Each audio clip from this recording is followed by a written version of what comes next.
And the seasons roll on down.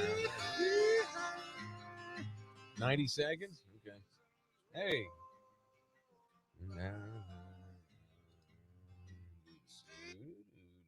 All right, 90 seconds. Okay. Fuck, I can't get us on Facebook. I even wore my goddamn Durham Bulls, too. I thought I figured this shit out. I'll send this girl a screenshot. An error occurred. Wait a minute and try it. Wait a minute. Try again. I think, we may not be on. Doesn't work anyway because I don't know if it's going to work. We can't do it if we're going to echo. I went, looked at it. An error occurred. Fuck it.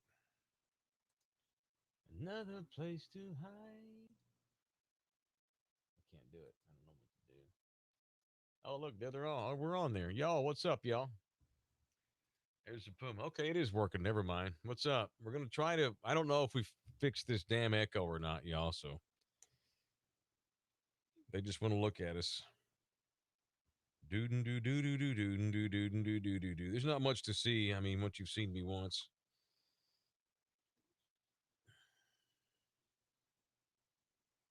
Okay. I'm gonna. Sure. Okay. Y'all don't miss much. It's just he and I bitching about work, and I beat him down with 30-year-old music, and we're good. Another place to hide. This is the Mike Taylor Show.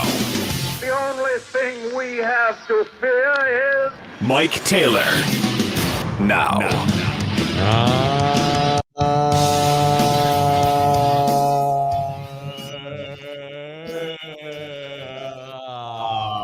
Yes. Good afternoon, everybody. 21 hours have already come and gone since we last signed off with you boys, and it is time for us to come back upon here and do this little dance one last time this week. Hello, it is Taylor. Good to have all of you boys up in here. Greetings to thee. We are back on It's Friday, thank God. Time to kick sports' ass on account of that's what I get paid to do. At your service, my name is indeed Mike Taylor, radio mercenary, a.k.a. the mayor of sports in South Texas, with you on the airwaves. Ticket 760 and AM 1300 The Zone, weekdays on South Texas, Central Texas, Badass Talk Radio, all along the northern Mexican border, all up and down the Gulf Coast of Corpus Christi regional area, and all along the oil drilling, the shale fracking hinterlands in deep South Texas. Afternoon, everybody. How you boys doing? It's the 19th of March in the weird year of Mary 2K and 21. The audio disseminator for Sam Priest, a.k.a. You need to go study farts. The biggest Puma. You can email me if you want to communicate with me. You certainly may do that at taylorstack@gmail.com.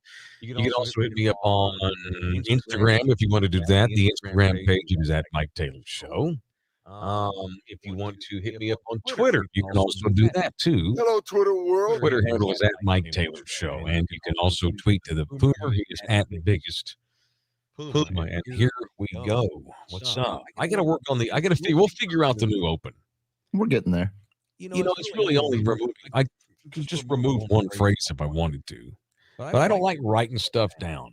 You know, it's weird. It doesn't seem organic to me. That's strange. And I don't want to write anything down. Something's going to hit me. There's got to be a way to present this thing, but we'll get there. It's week one. We're wrapping up the Austin week, which has been very fun. I'm really tired. I'm ready to see my family. I do miss them. I'm kind of ready to get on with it. And the trip's really long and hard and arduous, and I'm ready to get that on with. I have a 3-hour layover in Phoenix tomorrow. You ever spent any time in the Phoenix area? Yeah, absolutely. Spring training every year. Oh, yeah, that's right. We've had this discussion. You used to go all the time, right? Did y'all road trip or fly? Oh, road trip. Oh, that's cool. Got to have a car when you get there. Yeah, did you blow through Santa Fe and act all artsy and buy some different kind of weed? Bought some turquoise, yeah. Bet your ass Yeah. we bought turquoise and smoked dope in Santa Fe. Yeah, that checks out. Santa Fe is a really underrated town. Dude, I've got to go there. I love that place. I think that's where Duel just got back from, too. It is. Yeah. And I was shocked that we didn't get any weird spiritual Facebook video posts. Normally when he goes on vacation, we get these weird ass. I got something for all you hoes. We get something from him that's real deep, and he's like George Harrison with a sitar sitting there. He just has these deep feelings that he just delivers on video. But he didn't do that the other day. I figured if there was any town he was going to do weird stuff like that, it would be Santa Fe, New Mexico. Yeah, I kept holding out for it.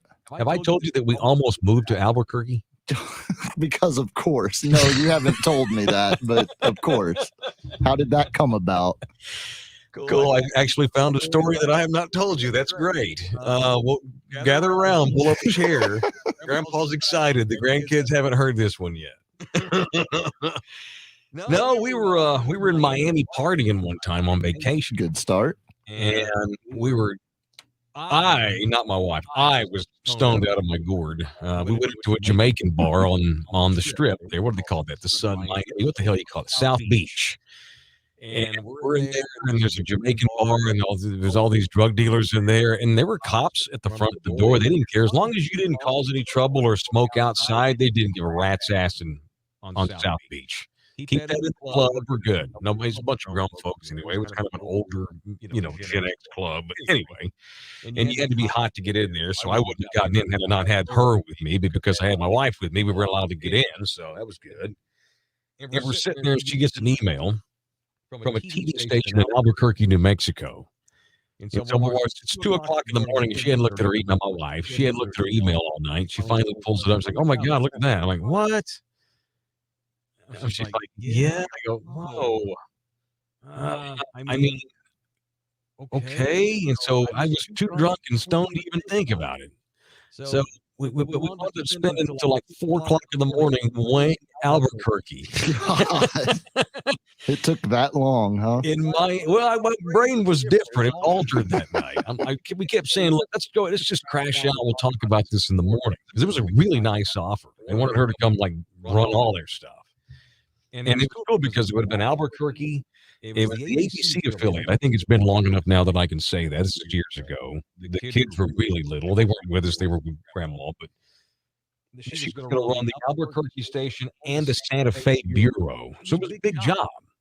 And so we still had, and the woman was like urgent and desperate, and was like money whipping us and stuff, and like really wanted to come out and see the town because we've never been to Albuquerque. All I knew about Albuquerque is that I love to watch Breaking Bad. That's all I knew about the ABQ. And so in the middle of our vacation, my wife left me for 2 days and flew to Albuquerque from Miami to go interview. And they drove her up all the way up through Santa Fe and showed her the town and showed her the turquoise, showed her the dirt and showed her the, whatever.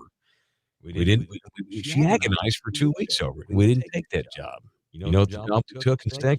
That's the reason why we've agonized over it, because my wife always has multiple offers to get badass jobs. I'm jealous of her. If I get fired from radio, I'm going to wind up driving a truck. Like I've got nothing to fall back on, man. I've got to make this radio thing work. You say, well, you have made it work. No, I need to continue to make it work until I'm ready to retire, because I can't do jack S beyond this. She could get a job in a day. I could not. Like I got fired today. I probably wouldn't get another radio gig. I'd wind up driving a truck, whatever. So we weighed, go be the news director in Albuquerque, or go be the news anchor of your main morning show in Green Bay, Wisconsin. I thought that was the answer. And you know which one we chose. We passed on beautiful Albuquerque, Santa Fe. Really cool state, New Mexico. For Wisconsin. That's extremely unfortunate. Because she still had some on-air bugs that needed to be tickled. You know what I mean? She still had the edge, she still had that call to be on the air, and she didn't really want to get into. She just had one managing gig at that point, and she had a good rep in the company, and blah blah blah. We went to Wisconsin instead, but it was really close, man. Like, let's sleep on it tonight, and hopefully the universe will show us something tomorrow. So anyway, damn near went to the ABQ. Why did I bring up Santa Fe? Oh, your road trips to Phoenix. There we go. And your layover in Phoenix. My layover, which 3-hour layover is the worst layover. Because it's not long enough for you to leave the airport and maybe go do something in the town you're in. but it's really long. It's a really long wait in the airport. So I got to sit in the Phoenix airport for 3 hours tomorrow. Got to fly out of Bergstrom early in the morning to Phoenix. That'll be a quickie. And I get to Phoenix and I have to sit there 3 hours. If it were like 6 hours or 5, that'd be cool because I'd just go catch an Uber and maybe go into Phoenix and go to somewhere I couldn't go to anywhere else, something Phoenixy. I don't know what's Phoenixy, but something. See the city, something different, new. But no, I got to sit on my ass for 3 hours, and I got a direct flight from Phoenix to Honolulu. So that's my day. It's been a good week, y'all. I got nothing today. We're just chilling. I watched a little bit of basketball already. I've already lost a game. I've already had the Sweet 16 team get knocked out. No, I have all those opinions I gave about the tournament yesterday. I was so convicted when I gave them. Remember how convicted I was and authoritative I gave those opinions? Sounded good at the time. When I decided that those damn Mormons of Utah State were going to beat Texas Tech in advance. That was dumb. Texas Tech won. Good for Texas Tech. Now that Tech's won and I'm wrong, I'll be rooting for Tech because, I support any and all things Texas, with some exceptions, but I don't hate Texas Tech. Not like I used to. I used to hate Tech. No, I don't know what it was. I guess it was the TCU rivalry. I was about to say, I don't see how anyone could. Like, Tech is not at the level. Fans. Okay, yeah. I love Mike Leach. I thought he was hilarious. He entertained the bejesus out of me. Love Mike Leach, but I don't have anything against the school. It's fans. Y'all hear me bitch about certain schools I don't like. It's not the school. Usually, it's the fans. I get pissed off at certain fans. Like, I don't have any ill will toward the University of Oregon, yet I almost went to jail getting into a fist fight, almost with two dumbasses that were from Oregon at the Alamo Bowl one year. Because they were talking all kinds of mess to like old ladies and stuff from TCU during the Alamo Bowl because they were ahead 31-0 at the half. It was 31-0 Oregon at the half, and you should have seen these obnoxious sons of bitches. And they were like, even like this old lady at one point, they were so obnoxious, they were like sloshing beer. And she's like, "Excuse me, could you guys sit down?" These were badass seats too, man. 50-yard line, 30 feet up. And of course, he pops off at her. He goes, "I'm sorry you're down 31-0, but I'm not gonna sit down." Yeah, I don't like telling people to sit down at a ball game, but they can't be sloshing beer. Long story short, when TCU came all the way back and beat their ass in overtime with a third-string quarterback, I was ready to charge these a-holes. They didn't talk no mess at that point. They just walked on out of there. What do you got today? I got nothing. Which will probably mean we'll have a real good show today. Yeah, it means it's going to go well. I've got, some good NCAA tournament action. Are you distracted?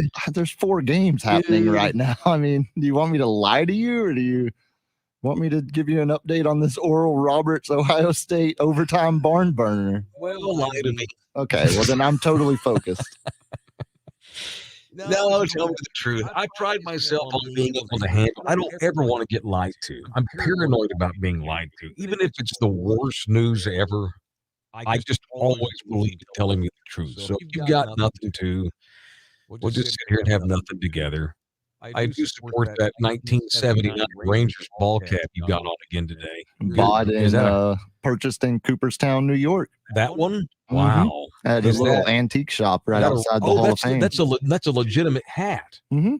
That's legit. That's not a remake. Well, I mean, I'm sure. Is that truly vintage? Yeah. I mean, it's old as hell, but it's obviously like a flea market remake from the 70s or 80s. Yeah, but it's still 40 years old. Yeah. Mm-hmm. And it looks good. It's in great shape. I've had to do a few repairs to it over the years, but okay.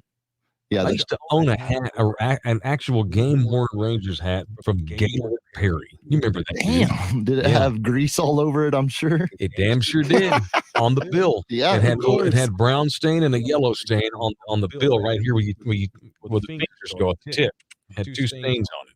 I'm not kidding you. I believe it. Yeah, Grandma Becky bought it for me one time. I don't know where the hell she got it, but it said Perry on the inside with his number. It had a little goo on the inside the bill because he was a cheating son of a bitch, that Gaylord Perry. I just liked it because his name is Gaylord. It's one of my favorite names in the universe. Hard to overlook. Really wanted to have a hat owned by a dude named Gaylord. Especially when you're a kid looking at the Rangers roster. I mean, what name are you going to be drawn to? And it's me. My two favorite Rangers were named Gaylord and Toby. I mean, I was about to say I've been doing I thought you were going to go with O to B. Well, that was a little bit before Odaby's time, Gaylord and Toby. Yeah. It's over. Oral Roberts beat their ass. I know that delights you because you hate any and all things Midwest part of the country. Yeah, I love to see it. Yeah, I love to say Oral Roberts, the 15th seed, has beat the 2 seed Ohio State. Talk about names that are fun to say. Yeah, you know what? Oral Roberts all the way to the Final Four. Why not? You heard it here first. If you can beat the 2 seed, might as well win a few damn games. You know, so at least go another round. Oh no.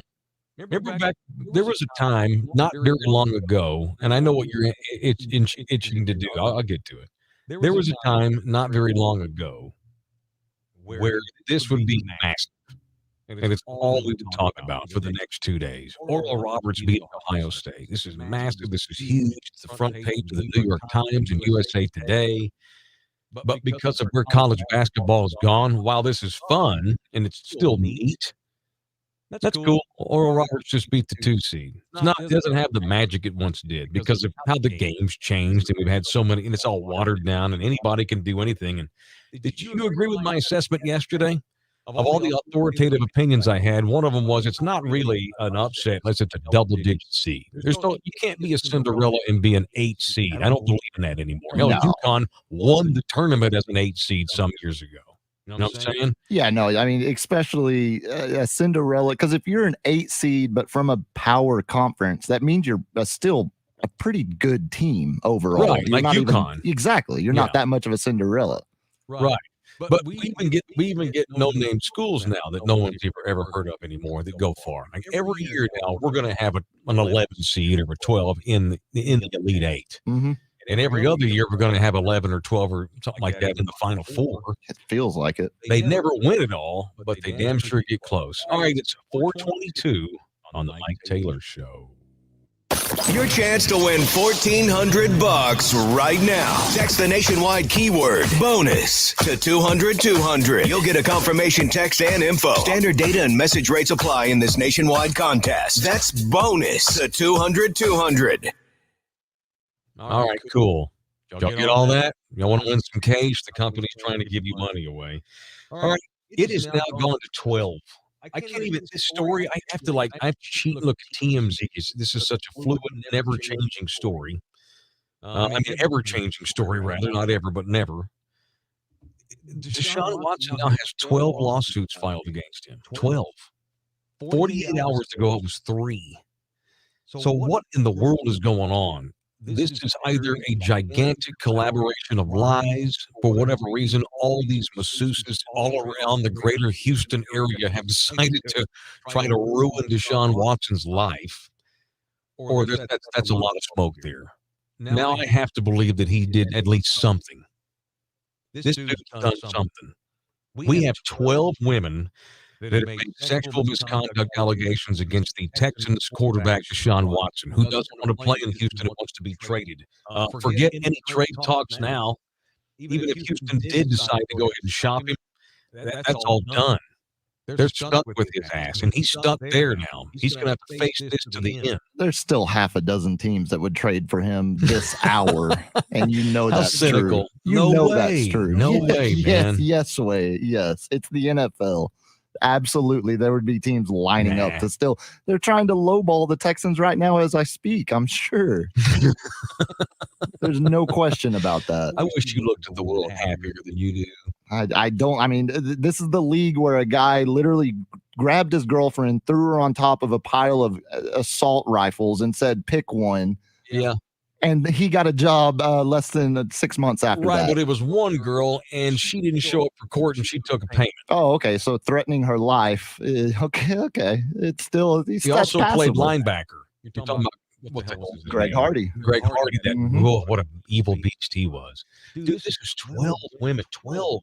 And according to Tony Busby, the Aggie lawyer, He's betting 10 other accusers. This could get into the 20s. This is Bill Cosby-like stuff. This guy Busby represents the seven of the 12 who have already technically filed suit. And he just had a news conference earlier today. Says we're now representing 12 women, and we will file 5 more cases in due course. We have spoken to more than 10 additional women, 22 women in all, 22. So to clarify, Busby said the additional 10 women all have similar stories to the first 12. Of the 12 so far, the lawyer says that the women did not know each other before coming forward. But I guess they're like, wait, he did it to you too? They're like, yeah, I have a lawyer. What's his name? Give me his number. His name's Tony Busby. Busby says he didn't round up women trying to attack Watson. None of these women even know who they are. They didn't know each other. This dude's in trouble. This is bad.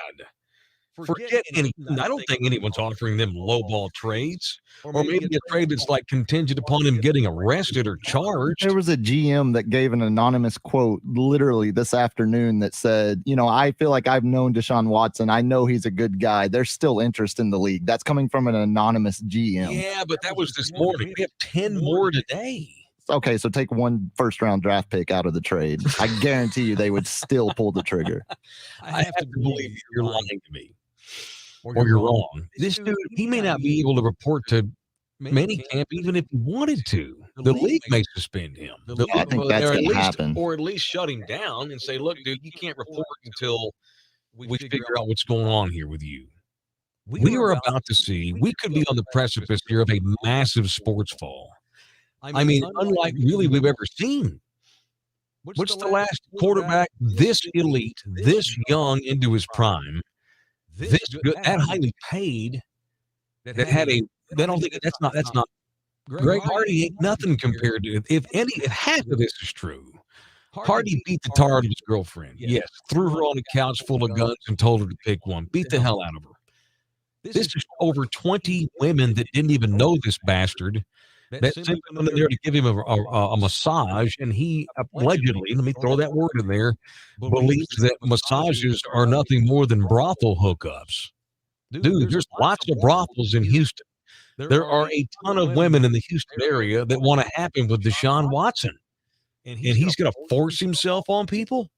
If half is true, hell, if 25% of it's true, I can't think of a greater fall of a guy that much in his prime. Certainly not at the quarterback position. It's outrageous. And whatever is in the water in that town where there's sports continues to be poisoned. All right, we got a lot to do today. I was lying. I've got some stuff. Well, I'm okay. Well, should I just lie to the listener and say I've got a lot when I don't really have much? We're having fun here, right? We're having fun. All right, the Taylor Show. Let's get rolling. Big drama at the women's tournament. I did not think I'd be talking about that, but let's get into boy. It's just abuse our women in Texas week, boy. Let's get into that next on the Taylor Show.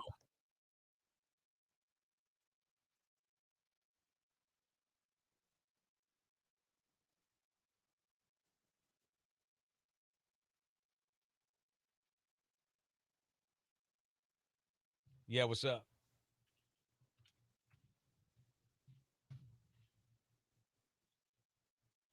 Hey, did y'all hear an echo when we were on the air?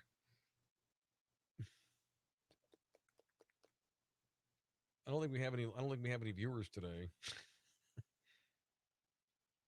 I don't think so. I think I just posted us on YouTube, maybe. Oops. Let me try to get us on the ticket. Y'all hang on standby. Yeah, we're not on Twitter or, God damn it, hang on. It says there's lost access to your Periscope account. We're just on YouTube. Click here to reconnect your station. Y'all stand by. God dang it. Then there's an echo anyway, so to hell with it. All right. Well, there's a that's what the dude said. There's an echo. No. All right. Is it even worth it until we figure this out? Because I'm not going to sit here and make the listener listen to us echoing. That's ridiculous.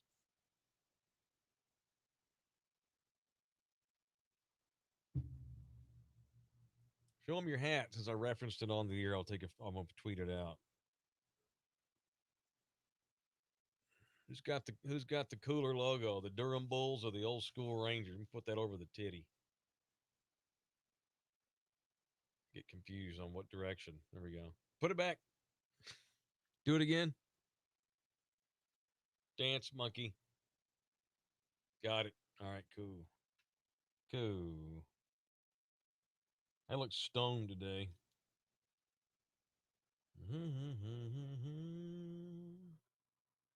Yeah, it's hard to make people fight through the. I'm not gonna. It's Bush. I know we're the Durham Bulls, but I mean we're not Class A.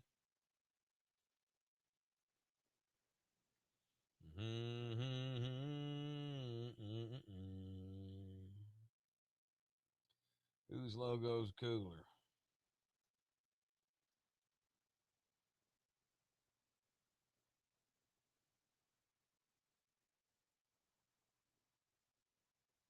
Wearing jerseys without an undersea shirt will make you stink.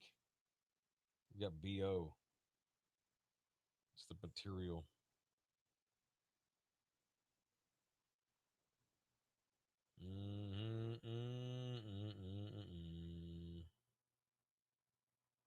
Old school Rangers.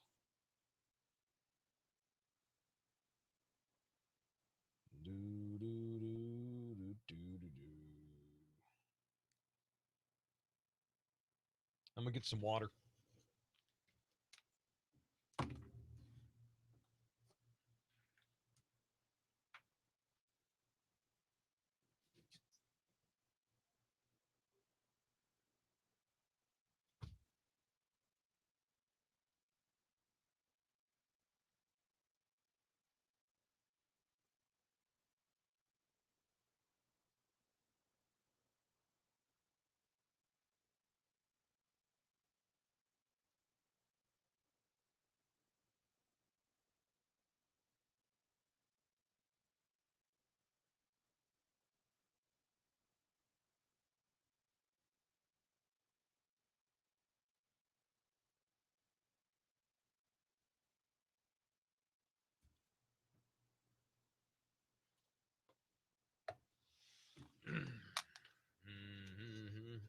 I just had a dude tweet me from Phoenix, wants to come get me and take me to lunch.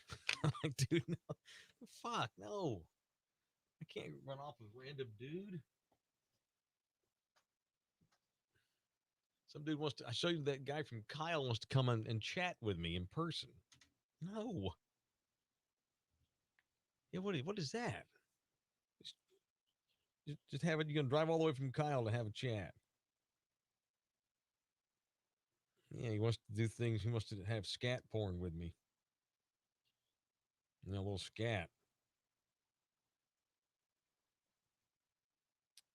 Another place to hide. Taylor, Thunderdomer, and Phoenix. Let me know what time your layover is. We can grab a quick Mexican coffee and a bite to eat, and I'll take you back to the airport. I can't do that, right? I'm going to lie and say that Hawaii's got strict laws against leaving the airport.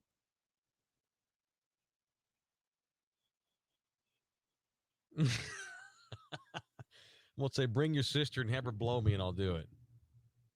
He might say yes. Yes. I go all Deshaun Watson on his sister. Yeah. I mean, I have a filter, but it's clogged. No, it's so new. Nothing's been proven. Right?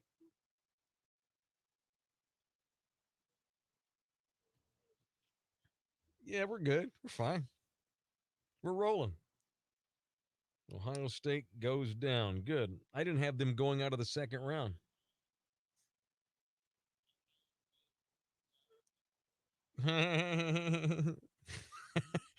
If you don't say that in the next segment, I'm going to. So, yay. That's pretty nasty, though. Who won, Florida or Va-Tech? Yeah. Hell yeah. Basketball picking some bitch.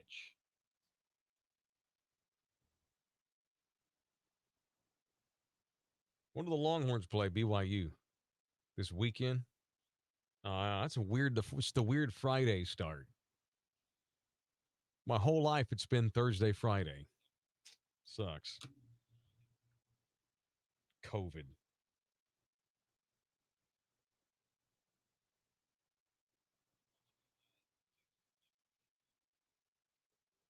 You know, I really thought about it and didn't.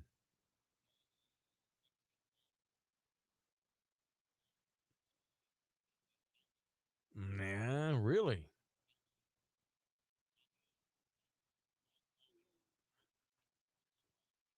Vaquez. Vaquez?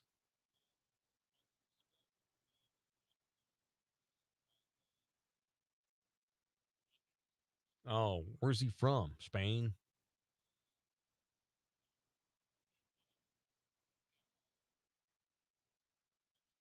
Wow. They've got Mexicans in LA.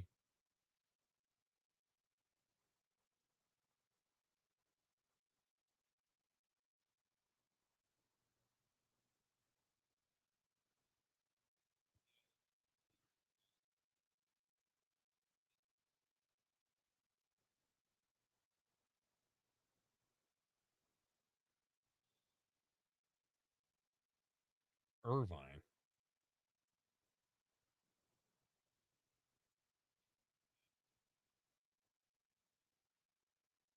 Well, this guy's a longtime Thunderdomer, Kiko Marines. I decline. I wrote, dude, I would, but it's just a 3-hour layover. It's a pain in the ass to get back through security for a Hawaii trip. That is really cool of you. Yeah, that'll work.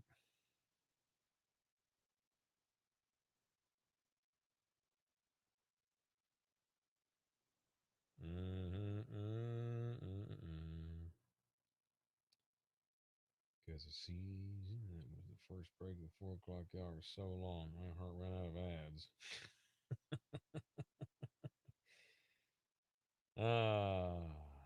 Baltini. Henry. When are we back here? A minute, okay.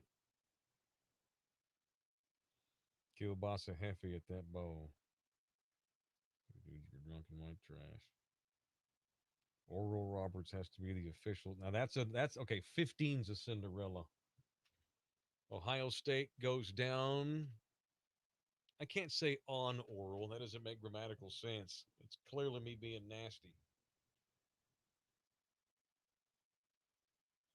They go down to. Yeah, I can do that. Yeah. Yeah, I'll just pause. Okay. You gonna let me have it, huh? I mean, it's good. What are you, Jackie the Joke Man Martling now?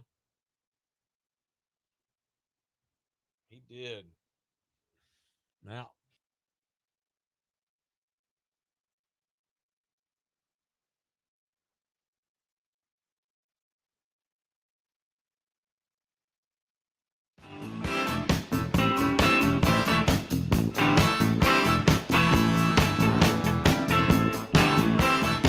All right, it is 4:38. It's Taylor. I usually say we're just getting up and running, but we've actually been up and running for about 30 minutes. Still getting used to this clock. Okay, now that's an upset. It's not as magical as it used to be, but it's still huge. It's a huge upset. As Ohio State goes down to Oral Roberts. I executed that well. That was quite the elongated pause. The pre-planned joke like that, and I pulled it off pretty well. Excuse my language. So you go to the bubble, you get there 3 days early, you have 15 tests. They were waking kids up at like 2:30 in the morning to give them tests and stuff. It was like a P test for football. You're eating Wendy's for 3 days. You're sequestered in a bubble only to get your ass kicked in 2 hours. And Ohio State just got beat by Oral Roberts. So explain to me this. That's their 10th loss of the year. How the hell is Ohio State a 2 seed with a 21-9 record? The Big Ten was that good. I mean, How'd they get 30 games in? Good grief. I think the Big Ten played some non-conference. If maybe I'm wrong on that, but I don't think that's all conference games. Basketball did it opposite of football. Hell, we're going to get 30 games in this year. To hell with the pandemic. Good times. So here's what I've gotten right today. I am 2-2, I guess, in the day session. I picked Illinois, who cruised past Drexel or whatever, right? Mm-hmm. I picked Florida to beat Virginia Tech. They beat them in overtime. You know what's cool about Ohio State losing? I only had Ohio State going to the second round. I had them losing to Florida in the second round. So that doesn't hurt me. You have a good chance of getting a Sweet 16 team then. I know. Florida should. Well, I mean, granted, Oral Roberts just beat a 2 seed. I don't know how I can say Florida should beat them. You know what? This is what always happens in this. Okay, like 10 and 11 seeds can go far. Yeah. But when we have like a 14 or a 15 pull off a big win, they always get their ass kicked in the second round. Always. Usually. Without fail. I bet Florida runs Oral Roberts off the court. Florida by double digits. Easy. And I missed Utah State like a dumbass. I picked them to beat Texas Tech. So the Longhorn 10 conference is now 1-0. I'm still trying to get into this tournament. Yesterday I said that I wanted to get highly into it. And I have to admit, it's a little hard. I was waiting for the tweets last night. I thought we were going to live tweet some games. I was going to tweet storm like a you-know-what, and didn't send out one. I had every intention of getting hyped for the tournament last night, and this just didn't. Tonight, this is the real tournament here. I hate these play-in games. Tonight, I'll probably watch a little bit, but I have such an early flight, I'm not going to stay up till 11 watching the night games. Yeah, you missed a good one last night. One of those play-in games was worth staying up for. What was the Mexican's name? Jaime. Jaime what? Jaime. What's UCLA? It's spelled, it looks like Vasquez, but it's not. Yeah, I can't remember how Jaquez. There you go. Jaquez. I think that's right. It's spelled with a J. It's Jaqez. That's Jaquez. There you go. You're from Texas. You ought to know that J's are H's. Well, Mexico threw a curveball and decided that J was going to be pronounced like ha. That's more of a knuckleball. That is a knuckleball. It's a Charlie Huff special. A Mexican knuckleball. So it's Jaime Jaquez. I love that. Yeah, great. And the kid's got hops, man. He put some got some buckets last night too. Put him on the all-tailored tournament team. I think he is well on his, even if he goes goose egg in their next game, his performance last night is absolutely worth being on the all-tailor team. Right on. When do the Longhorns play? Tomorrow or Sunday? Saturday, tomorrow, yeah. So weird that we're starting the tournament on a Friday. Doesn't feel right. My entire life it starts on Thursday. It's hard to keep up with now. So like we're playing first round today, and then some games Friday, and then today's winners will play Sunday, and Saturday's winners will play Monday. I don't get it. Yeah. I mean, it's got to be. I assume it's. So we're going to have Monday day That's games? what I was about to say. Now that you say that, I have to look, because I didn't even think about how that would roll over into Monday. But there's no way they can make them play on back-to-back days. Please, I hope we're back to normal next year. Man, I like to go to places and watch games and get into it. And hell, we don't even have the games this year. Normally, I get kicked off the year. It's great. I don't have to do shows. I can just stop down and and watch games. It's great. The whole thing's been screwed up. All right, and down in San Antonio, the women are getting ready to roll. And boy, that became a big story today. A couple of coaches, a couple of trainers, a couple of players took note of the sparse amenities that were provided by the women, or for the women, down at the Alamo Bowl, I guess the Alamo Dome, and with the convention center downtown San Antonio, and started putting on TikTok funny videos making fun of the situation. And of course they were tongue in cheeky, but they were pretty pissed. And when I saw the video of the ridiculous weight room situation, it wasn't even a weight room. It was a set of weights like you get in your backyard. It wasn't even a set of, it was like dumbbells that you find at a Holiday Inn. Right. It wasn't even, there's not even a bench. No. And there were a stack of yoga mats. My wife has a better setup at our house. Oh, she has more than 8 dumbbells and Yes. a dozen yoga mats? She doesn't have a dozen, but she's got like 3 of them. That's close enough. Ridiculous. So the NCAA today acknowledged that they effed up. But how did you? You don't know. They don't get forgiven. And what's this gal, this Lynn Holzman, the NCAA vice president? She took accountability today. But no, you don't get to. It's too late. How can you think that was going to be efficient?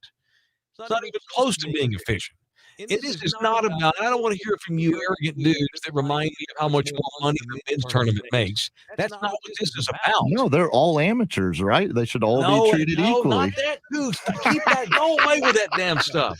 I'm saying it doesn't matter. Even if the men weren't even playing in a tournament right now, that is ridiculous. That's insane.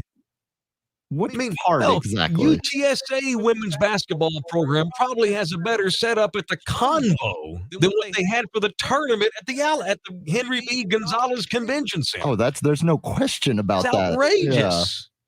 Yeah. So it has nothing to do with, well, they should make more money. No, it's bullshit even for the women. That is unacceptable. High schools all over this part of the state probably have better weight setups than that. That's insane. It is not about the men, or it's not about the money. And by the way, they do have the money. The NCAA has billions of dollars. Yeah, and they're a non-profit. Stop it. No, I'm pointing out facts. Continue. It's just going to lead to pay them all. I know where you're going with this, damn it. You said it, not me. It's insane. My 9-year-old, when she was 6, she started cheering. We went down to the Henry B. Gonzalez Convention Center one year for a big tournament, a big cheer competition, cheer off, whatever you want to call it. Sure.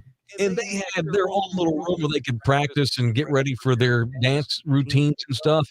My 9-year-old's cheer team had a better setup than the NCAA has provided for these 64 teams down there. That's insane. It's ridiculous. And that's not San Antonio's fault. This is the NCAA. San Antonio provides venues and logistics like bus rides and stuff.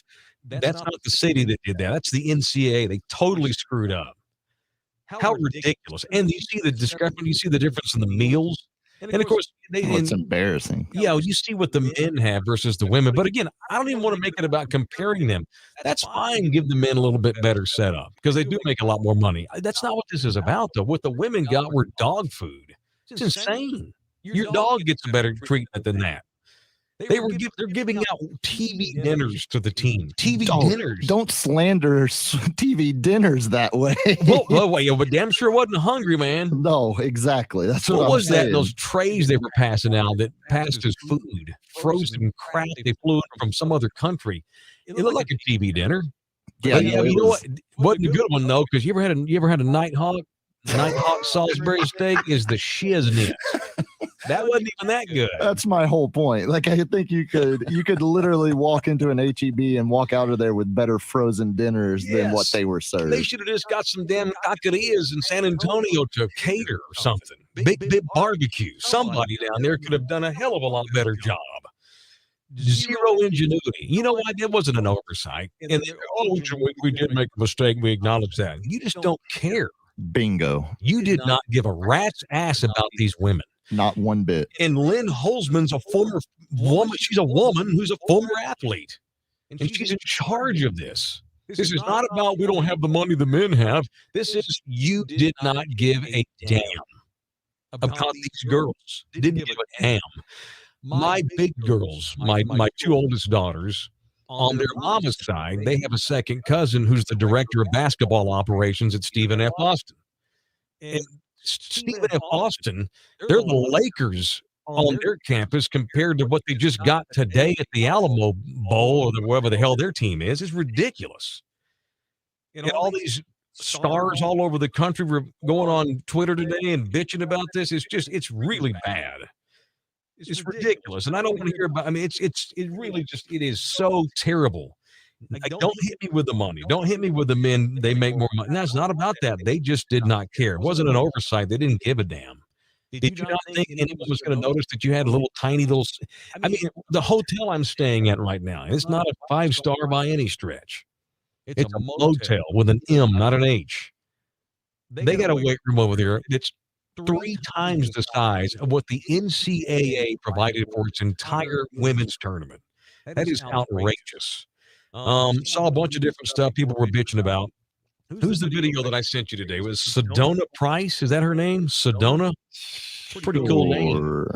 Plays for Oregon. She went on TikTok to show the ridiculous scene they had. And as soon as they saw it, everyone started complaining about the weights. And the response from the NCAA was, well, we didn't have the space for a bigger one. Oh my God. The Henry B. Gonzalez Convention Center is bigger than Glen Rose, Texas. Wait, you mean the recently renovated multi-million-dollar project that is the brand new Henry B. Yes, Convention 50 Center? million square feet or whatever it is. Yeah. Just ridiculous. And it was great to see women bitching about this today. And this is clearly, and see, this is where it does become about versus the men. You have to, they don't care that the men make more money. They don't care that most of the country doesn't care about their tournament. Young people are done with injustice. About to make this way bigger than, I'm going to make this even bigger than it is. This is another example of young people. This is what gives me some hope for the future. Younger people. You're the older of those young group. You millennials. I'm the that always get elder. made fun of. You millennials that always get thrown under the bus by older generations, mine included. And what's after you? Zoomers. The Zoomers. Gen Z. That's people in their 20s. These college kids are Zoomers. Is that what these people are? Yep. These people, this goes back to what happened over here in Texas, and I don't give a damn if anybody disagrees with, the alma mater being racist or not. This is just what's going on in the last few years. These young people, a lot of y'all older people get pissed and think that these kids have just gotten spoiled and don't appreciate nothing. No, I think these kids are sick and tired of injustice. From seeing what the cops do to people on video, from seeing how ridiculous the pandemic got treated by this country. I don't think that has to make this a big deal, but this is just another example of younger people are sick and tired of injustice. And they point it out. They go to their phone in 2 seconds, and they have no problem pointing out injustice. And they don't seem to give a damn about money. They don't care about money. You don't think that the women's basketball teams down in San Antonio, they don't think that they don't know that they don't know that they don't generate a fifth of what the men do? Of course they know that. That's not their point. They just want to be treated like a basketball team. Why have a tournament if that's what you're going to provide your own damn teams? And they saw an injustice, and they pointed it out. Because young people do that, and they don't care about money. That's power when you don't care about money. That's power. Now, I challenge you, younger people, here in 10, 15 years, when you get into the workforce and you start making more money, continue to not care about money. That's the challenge. Yeah, don't become the generation that puts deadhead stickers on Cadillacs. Yeah, don't be a limousine liberal now. Stay in your clunker or whatever. I'm just being silly, but you see what I'm saying. Absolutely. It's easy to not care about money when you don't have any. Yeah, stay principled. And you're 22. When you're 42 and you are in the workforce and you've got a kid or two and mortgages and all that kind of thing, hold your ground and continue to not care about money, because there really is power in that. And that does give me hope. My generation didn't bitch about social injustice the way these generations do. And I don't think it has anything to do with them being spoiled. I'm not saying they're perfect. I'm not saying these generations are not spoiled in some avenues. But when it comes to pointing out injustice, what the hell's wrong with that, by the way? What is wrong with pointing out inequality when it comes to women? What is wrong with pointing out racism? What is wrong with pointing out homophobia? Well, not one thing. We've been conditioned, though, to think that if other people are going to get equal rights as the rest of us, then we have to lose some rights. And I think that's the bigger issue. No one's asking you to give up anything. Exactly. The men have that beautiful spread you have up there in Indianapolis. But you treat these girls down in San Antonio like they're in a hell, I was going to say Campfire Girls. They have a better camp. That's embarrassing. The NCAA sucks. It just sucks. That we can agree on. Golly.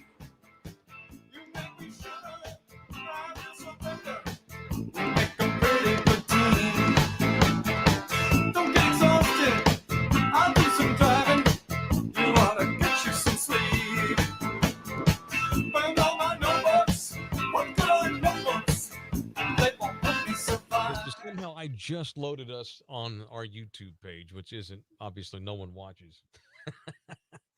I guess what I'll do is, let's see, I'm going to tweet it out. Where is our YouTube page? What's it called? Mike Taylor Show? Okay, let me see here. You go to YouTube right now and pull us up.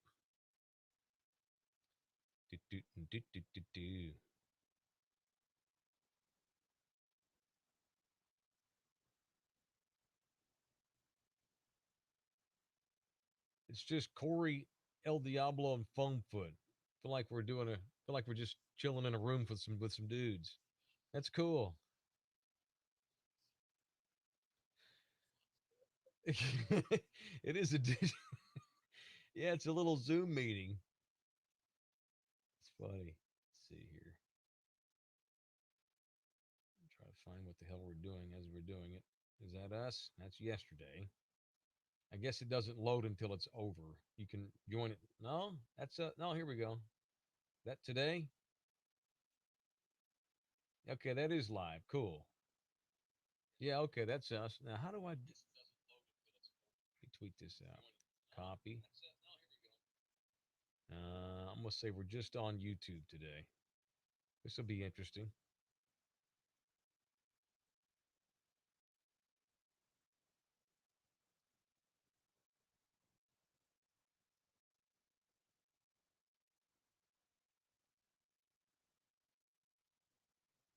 Check us out live on YouTube. This will become an experiment. We'll see how many people jump in now that I tweet it out.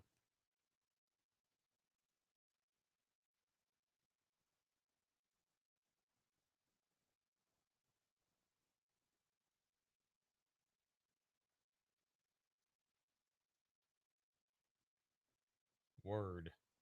I'm going to do that to Facebook too. I'm a stone's throw from the mill, and I'm a good walk to the river.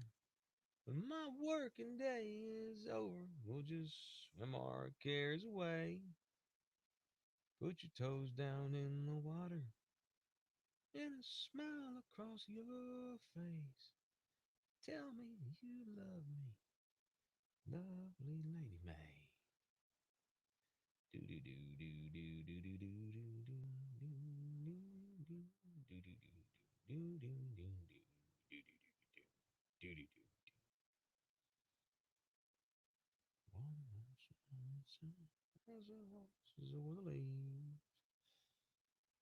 Okay. See if we get a few more dudes jump in here now that I tweeted that link out to our YouTube stuff. The internet's a miracle.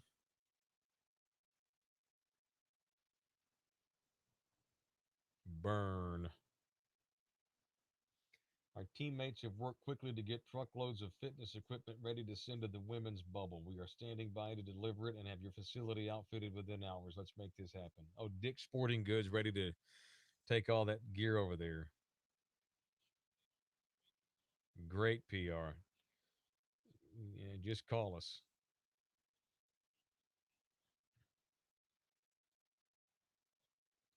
Whoa, whoa. Why are you bashing on Dick's?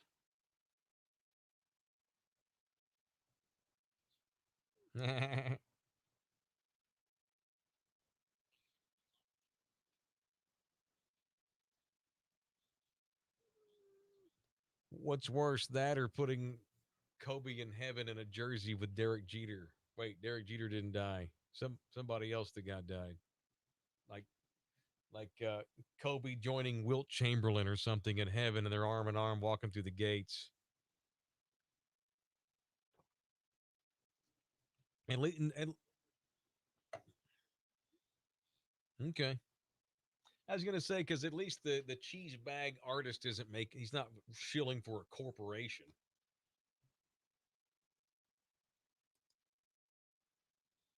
I have to walk to my damn hotel tonight because I need to leave the car. Get off the air. Oh, it's about a 15-minute walk. That's not terrible. I gotta figure out dinner on foot though. That's terrible. We have to order something.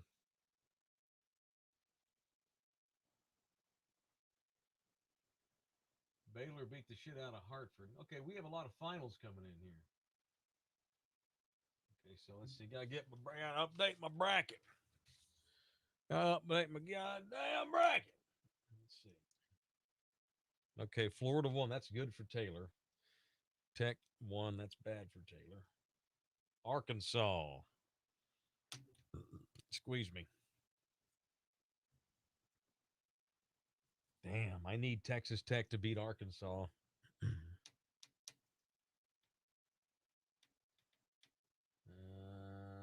Baylor had no problem with Hartford.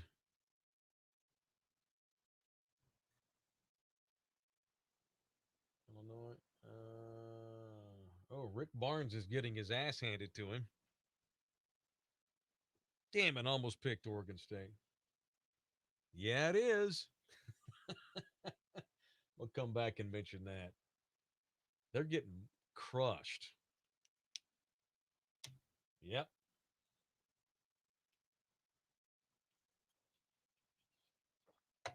No.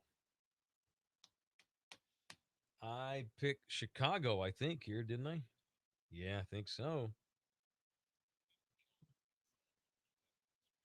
Oh yeah, I picked Loyola. You bet your ass. I picked Loyola, and then I have them losing to Illinois because they're going to get intimidated from playing the state school where they play, and they're going to lose. How about that for my sports psychological prediction?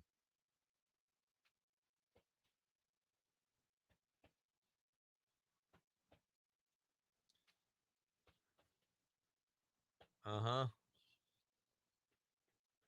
How old is she? Okay, so she's not where I can't call dibs on her.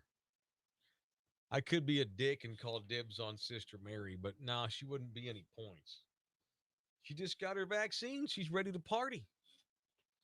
So the question is, how much? Here's the question. How much? 30 minutes. Everything goes. 30 minutes, how much? Mr. Principals. 10 grand. Cash, tax free. It's on the table. She's not that nasty. Well, no one wants that life. That's how repulsed you are from the thought of being with a 101-year-old woman just for 30 minutes? Really? It's just a one-off. 30 minutes, dude. Could you imagine? Maybe, but down there, it probably looks just like it did at 25. I mean, the rest of it is all everywhere, but the actual anatomical parts are the same looking. Those don't change. I don't think so. Not that I've ever seen. Well, that's a great question. That's a topic. That's a segment. The actual parts down there, the not the skin around it, like the parts, they don't change, right? Does she still get wet? You sure? Well, they've got. That's why you go to there's stores that can supply help for that, right? Astroglide and whatnot. Dude just said he'd do it for 5K. Thank you for your honesty, Mr. Fryer. Mr. Fryer. Mr. Fire? Mr. Fire. Hey, Foamfoot. Foamfoot, he might pay to do it just because he could say he did. Just to say he did because she's a celebrity. Of course, the one dude we have in here. What? No. Oh, yeah. Of course, one of the few dudes we actually have in here is Foamfoot, the pervert. Chicago pulls away. Yes, sir.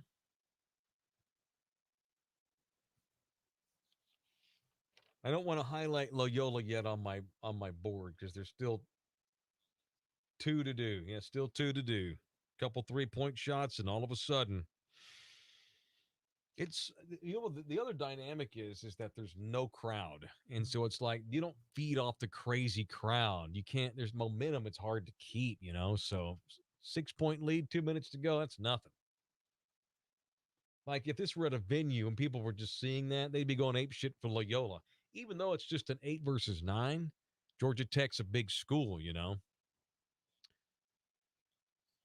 Yeah, for sure. All right, we'll come back, reset, and we'll do Taylor. We'll do Taylor Trash in like 10 minutes. Okay.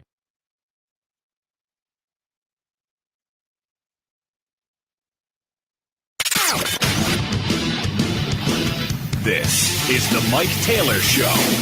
The only thing we have to fear is Mike Taylor. Now. And pour me something tall and strong, make it a hurricane. It is the 5 o'clock hour. If you happen to be listening live, maybe you are, maybe you are not. If you are, it's 5. Thank you. It's 5:05. Maybe you're listening from the future. That's cool, too. We appreciate everybody that listens to us from the future or from the past. We even have people that listen to shows that have already aired 3 days ago, but that's cool. I love you for that. That'll keep my ass employed in 2K21. Thank you. It makes me look great with the company when y'all download that app. And it's easy to do. You simply download the most listened to news and talk radio app in the universe. That would be the iHeartRadio app. Into the search box, all you have to do is type the Mike Taylor Show, and that's how you find us, and you can join us and listen to us anytime you freaking want to. We are actually on, you can see us if you want to see what we look like. All week long, we've been on Facebook. And I screwed something up in here today, dude. No way. Yeah, I started pushing buttons, and I don't know what I was thinking doing that because Salty Sweeney, who normally sits in this chair in the mornings up here, who does her show with Duel, she's been leaving everything open for me. That way, all I have to do is come in here and sit down. Basically, I just click enter, and that turns us on. I just click start broadcast on the screen here, and that puts us on all of our YouTubes, on both radio stations. It puts us on our Facebook pages. All I have to do is one click. I was in here reading about Dak Prescott today. That's what I do in my off time. I read Dak stories. And I accidentally exited out of all the stuff she has had for me all week long. And I tried to reconnect it on my own, and somehow I only connected us to the YouTube page. What dumbass. And so here's what I just did. I highlighted the YouTube page address and just tweeted it out. Okay. And I took that same highlight and I pasted it onto our Facebook pages. So you can still join us if you want to. Right. On Facebook, but you got to click on the link that leads you to the YouTube so you can see us. It's all screwed up. Whatever. I'm leaving town today or tomorrow morning, so whatevs. Whatevs. Here's my conundrum today. Having dinner later, but I don't have any. Should I say the story on the air? Screw it. They let me borrow a car. And so I have to hoof it to the hotel when I get off the air because I don't want to bring the car back early in the morning because I got to go to the airport at like 5:30. And so I'm gonna park the car here in the garage at iHeartRadio Austin where I'm at this week and just walk to my hotel. It's about a 15-minute walk. you'll be fine. Yeah, I'll be all right. Last time I went hitchhiking in San Antonio, I'm pissed off my wife. Because I was out hitchhiking, I just opened up. To have a fight. That right there was over me not wearing a mask. Same trip. Same trip. So I was where I was staying before was like 30 minutes from the station, and I didn't have any wheels. And just started walking and opened up Facebook Live, and I'll be damned, the dude came and picked me up in a really nice, badass hot rod, too. You remember that car? That dude met us over at the coffee shop? Yeah, nice little Camaro. Yeah, so I randomly hitchhiked last year. It's pretty great, and some Thunderdumper picked my ass up. We don't have enough members of Thunderdome up here for me to pull that stunt, I don't think. Give it time. Yeah, we'll see. Although I did have a guy reach out to me who lives in Kyle who wanted to come and hang out with me tonight. I'm like, nah, I got dinner with the boss. So I got to put back to the room, clean up, brush my hair, and I'm Uber out to dinner with my boss dude. So anyway, here we are, man. It's hour 2. I am a little bit tired. I'm ready to get home, but 2 more hours to kick ass. I'll guarantee we'll do a better job today than Tennessee's doing. I'll be damned, it's the tournament, and Rick Barnes is getting his ass handed to him. Like clockwork. That guy did go to the Final Four, though. He finally eventually did. TJ Ford went to a Final Four. Hey. Rick Barnes was just along on the bus. Oh, stop. I mean, his that Tennessee National teams Player have of been the Year, TJ Ford. He's had decent Tennessee teams. Yeah. Decent's a good word for it. Only to get their ass kicked in the tournament, right? That's what happens. Usually happens to decent teams. He had a couple of good Texas teams. No doubt. No question. He underachieved with all of them. No, he had some Sweet 16s in there. That's underachieving. An Elite 8. He was putting up guys that were top 10 lottery picks in the NBA and was barely getting to Sweet 16s. That's underachieving. Barnes was there when KD spent the 3 months he spent on the 40 acres, right? That was Barnes. Mm-hmm. Okay. Yeah, that was an underachievement there. Sure was. The PJ Tucker team, was he on the TJ Ford team? That team was good. And they went far. Yeah, that's the Final Four team. Yeah, okay. That's what I'm saying. That's the one. And it was when he had the National Player of the Year that carried the team through the tournament. It wasn't Rick Barnes. How far did DJ Augustine's teams get with Rick? Sweet 16. I was about to say maybe, yeah. I don't think any further than that, though. What do you want? You want just do the typical UT blowhard. I'm not Natty title or bust. No, it's everything's we're gonna win. You're like a Yankee.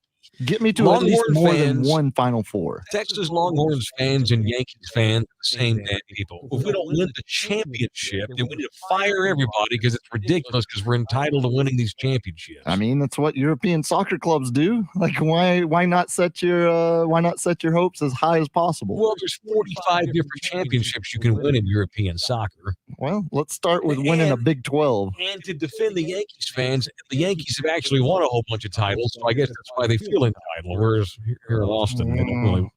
For some reason, they've got this weird expectation to win the Natty title every year, and they just never really have. Texan pride is a son of a bitch. That one time that Jim Thorpe reincarnated and showed up in the form of Vince Young. Outside of that, not so much.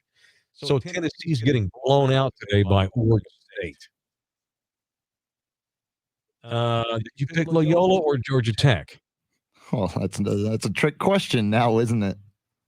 Oh, you didn't do it. I would have had to have filled out a bracket in order to have picked one of these two. This is an ass whip.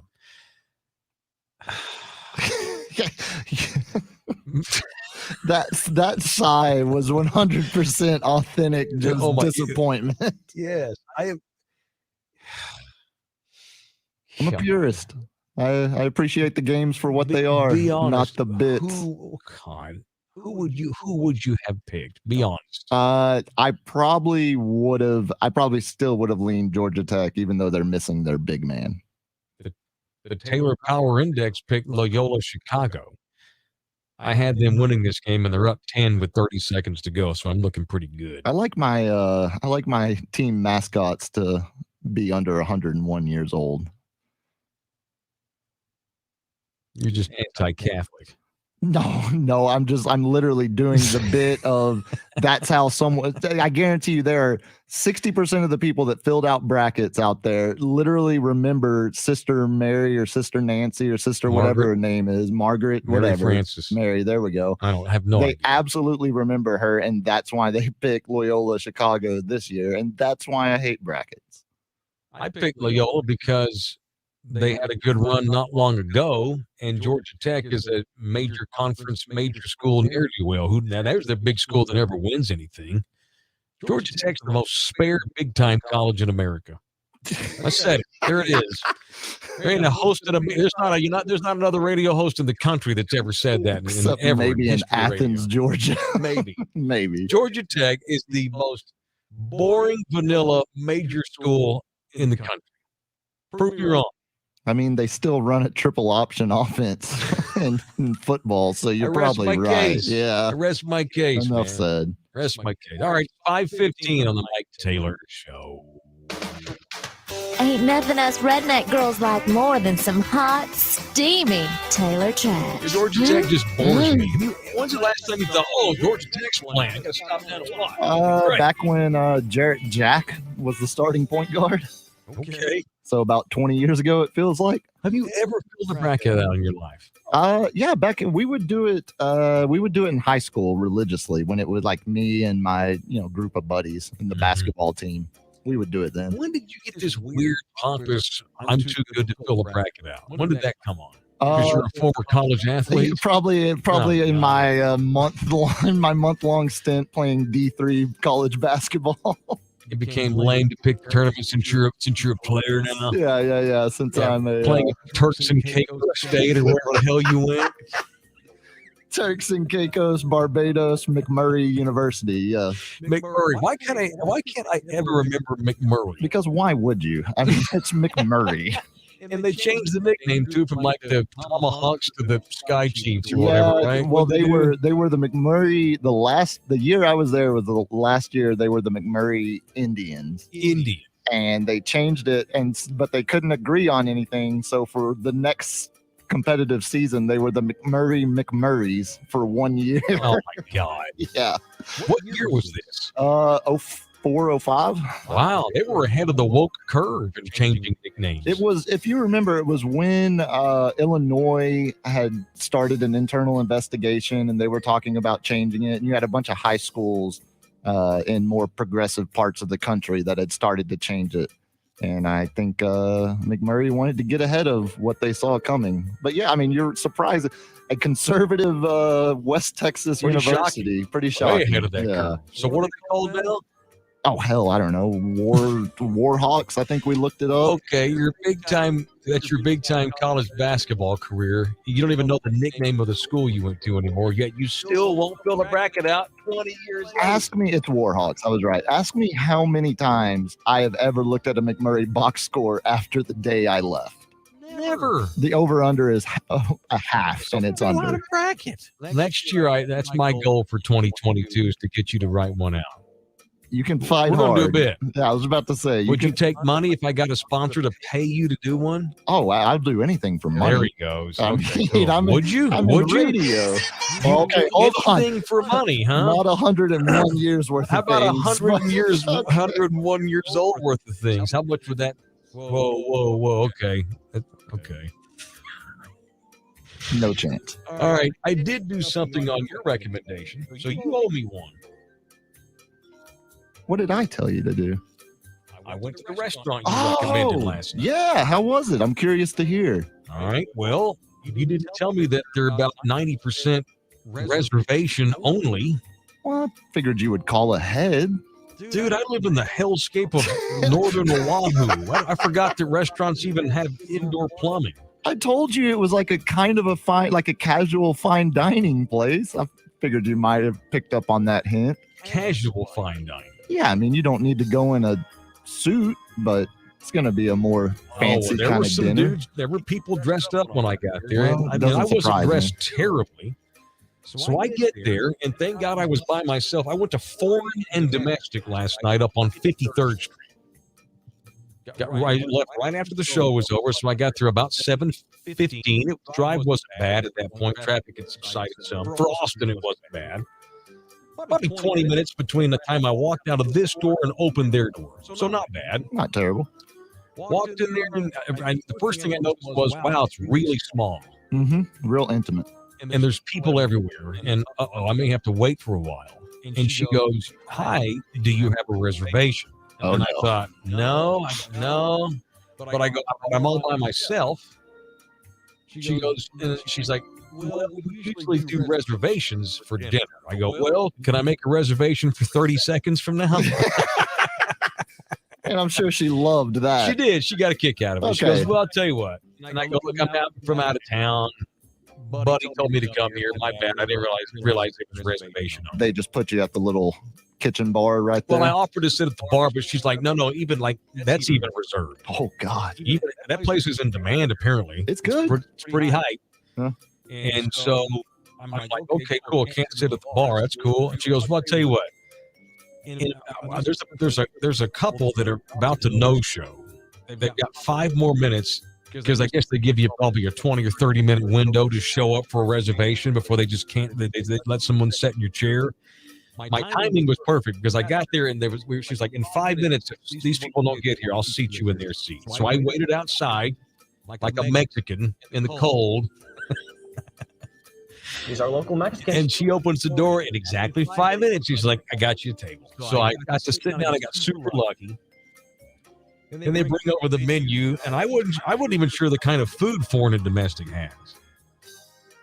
Again, I've gotten used to living in Hawaii, where I eat out of food trucks every day and don't wear a T-shirt, while eating dinner in public. And so my choices last night over at Foreign and Domestic were, let's see, the dinner menu was leek risotto, campanelli and bitter greens, Parisian gnocchi. Always love that word gnocchi. Sounds like nookie. Roasted Berkshire pork. Oh, now we're talking. The market fish. What was it? I didn't bother asking because they didn't have a price list, and I damn sure wasn't going to pay for that. Just said market price. And so you moved on.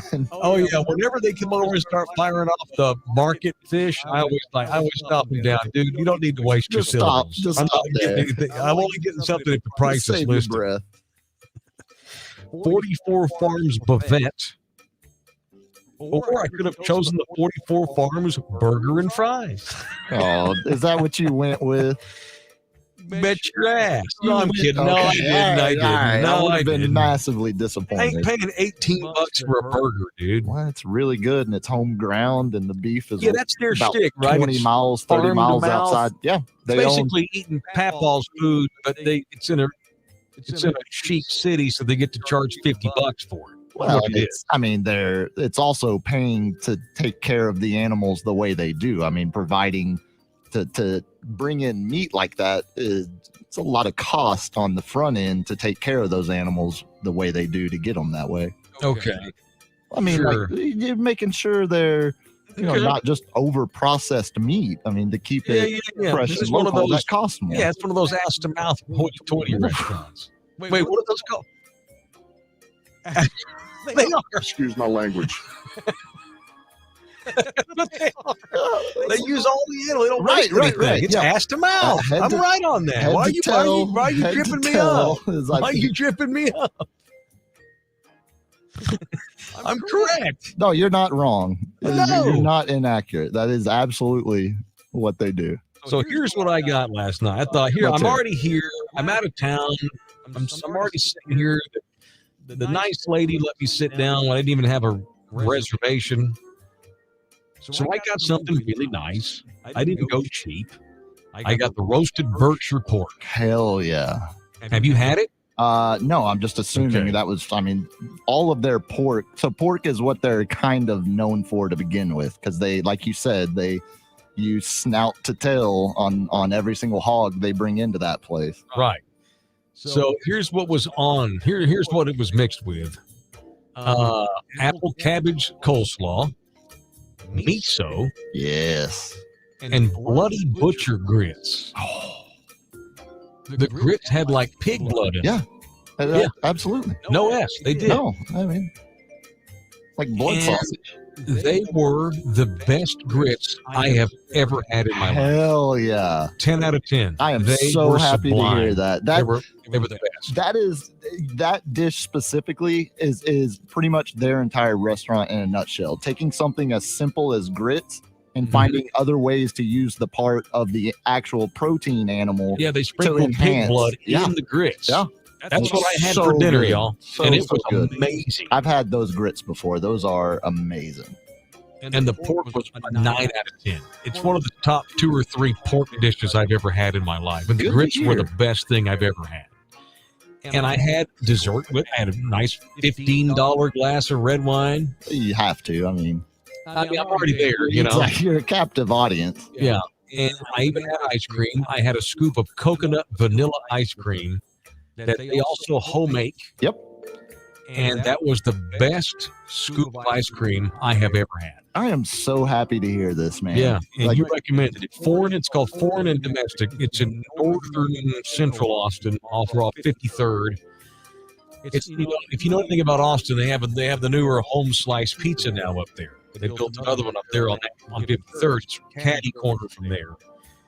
And it is really great. I mean, I can sit here and bag on how hoity-toity the place was. Oh, it is. But at the end of the night, the food was kick-ass. Here's the thing. This is kind of my barometer for the level of hoity-toity. If my redneck ass will still go into a hoity-toity place because the food is so good, that speaks volumes about how good the food is. Yeah, it was great. Yeah. It was really good. So exceptional is what I would give it. And the best grits you've ever had.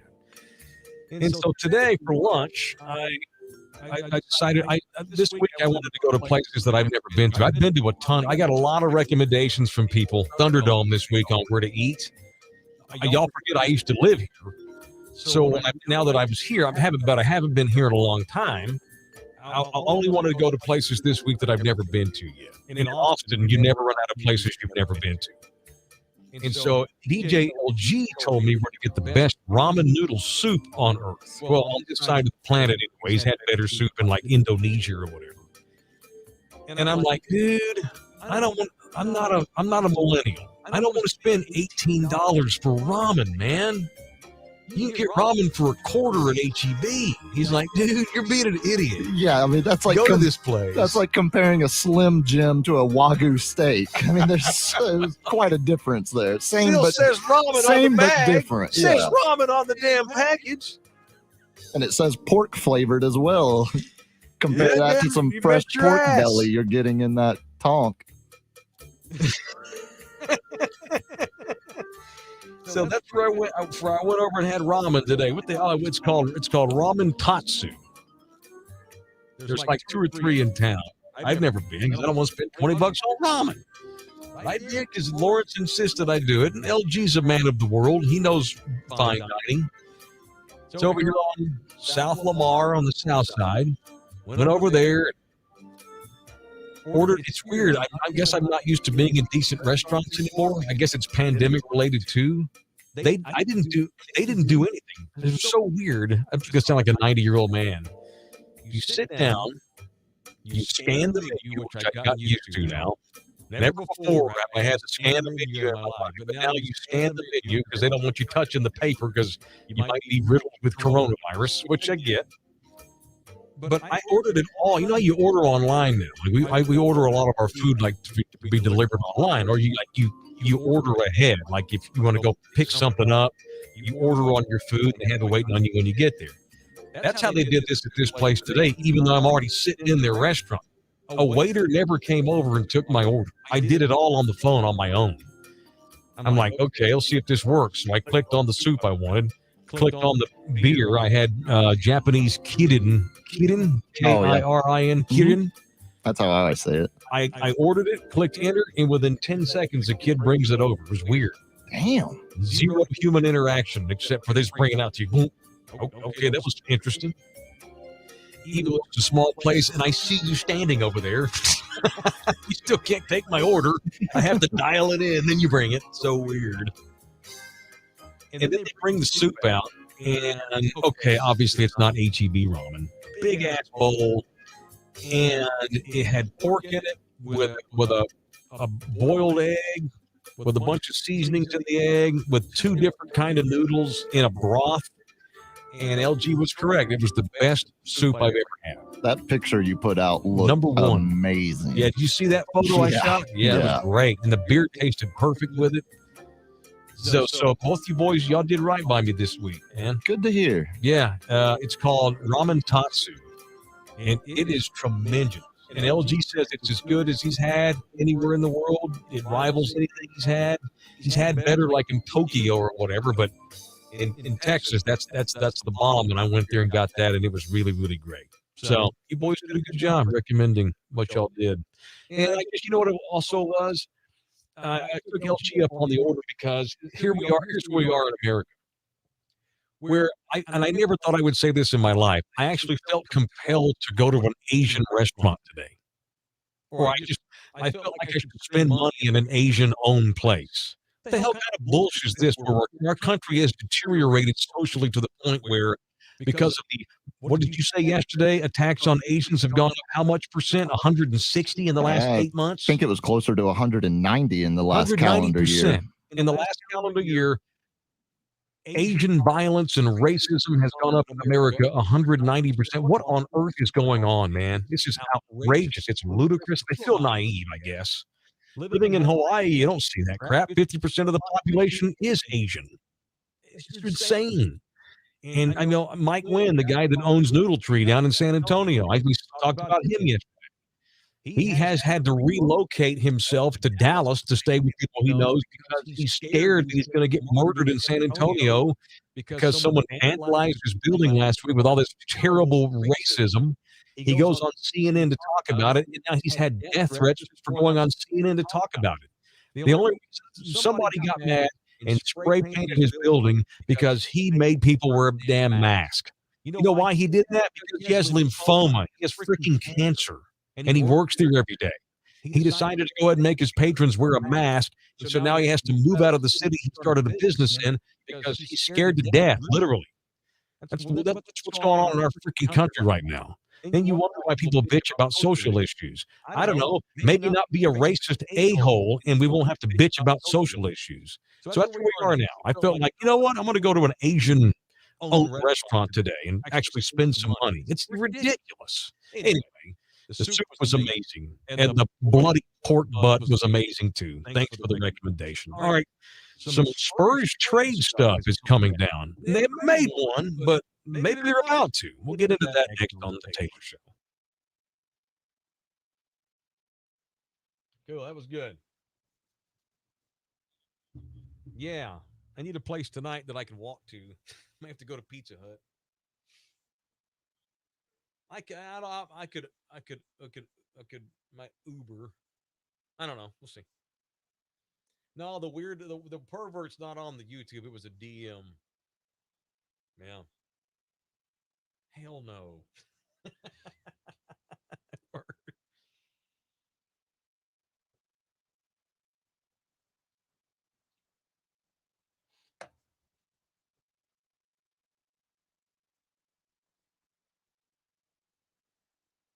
Okay, I don't want to give her a massage. I would do her for a certain amount of money, but I don't want to rub all my hands on her.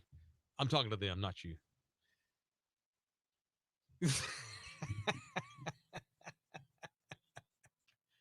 Yeah.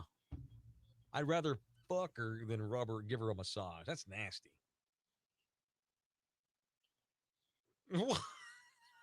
That's not logical. I don't want to be sensual. I don't want to nurture her. Yeah. For money, yeah. I got kids. No. Well, yeah, I would. I might puke though. I don't think so. At least I'm getting something out of that. You're talking to me. You've known me a year. Dude. Okay, go. You're going to get upset if you don't get to smoke. Go.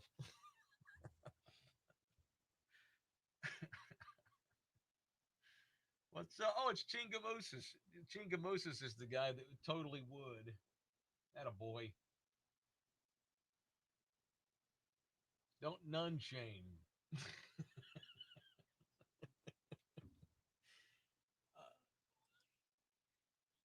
Oh my God.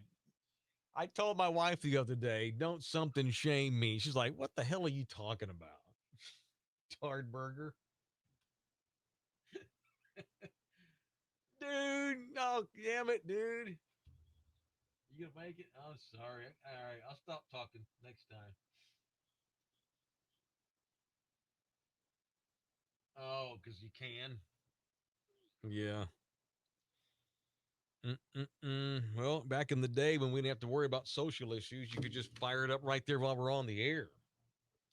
Those were good. Those were great talk show days. Simpler times.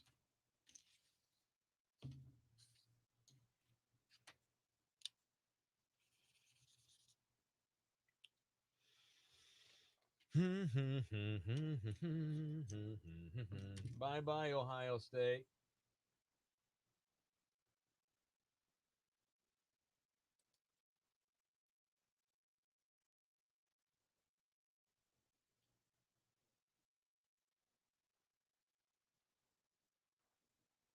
Loyola wins. Yee! Loyola, Chicago. Got that and right. Got that and right. Gotta circle that. Damn it, I shouldn't have picked Utah State. Effing Baylor, man.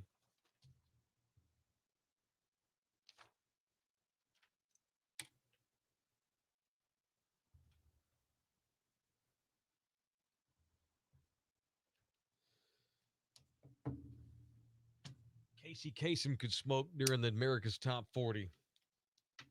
Imagine being able to. Wouldn't it be cool to be able to smoke while you're on the air with me? That'd be cool. Yeah. Just wash your smoke. It's badass. Old school. Oh, what do we have in the can? A Casey meltdown, right?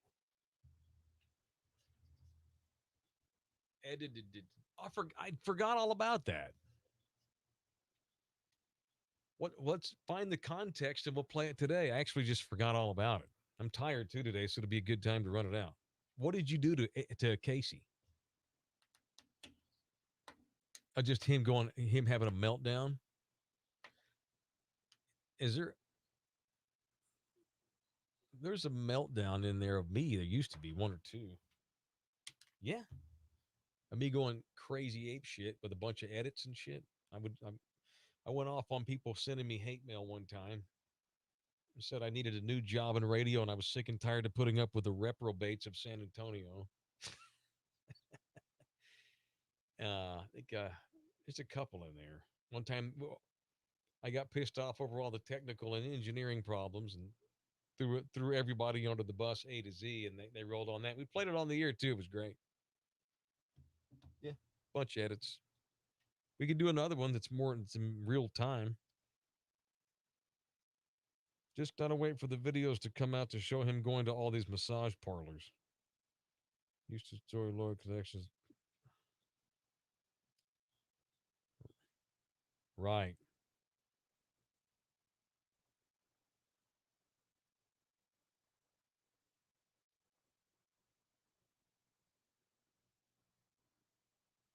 He thought he was ordering whores. These women are like they're legit massage therapists.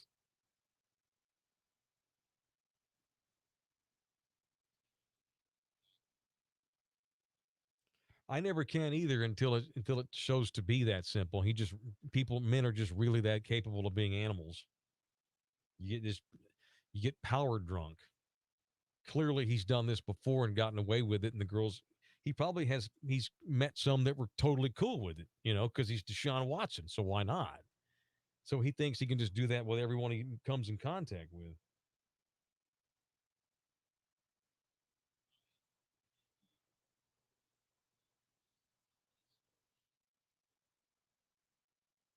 Yeah, can't wait.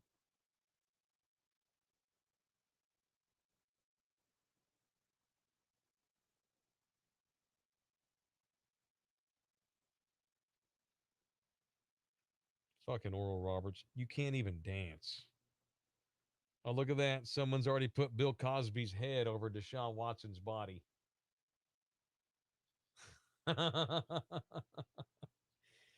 Let's wait a minute on that. Oh, yeah, he sent that to you too. So on a date, Oral Roberts makes headlines, so does Dix. God bless America. I support Dix. In the midst of all those mass shootings, it was Dix that decided to ban selling guns and firearms. They didn't want to do it. The Academy's like, cool, we'll make all that gun money. Y'all go ahead and not sell them.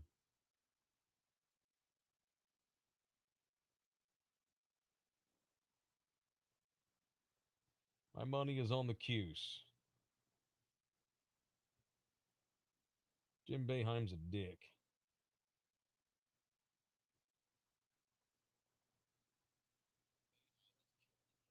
Yep.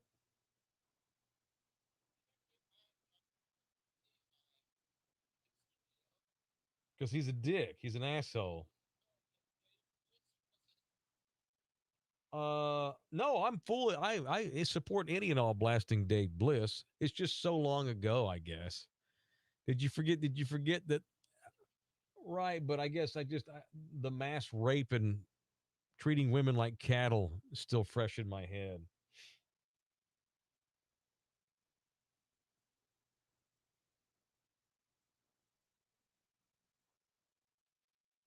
Nighthawk's the shit. Lived off of them as a kid in high school.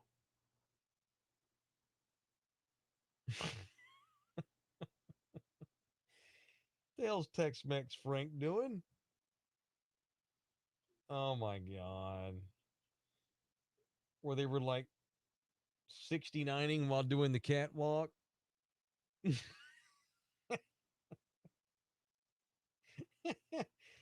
I'll tweet that out later. Jesus, Frank. The millennials are saving us all from Gen Xers. That means, okay, I'm not going to sit up here and have a fight over that.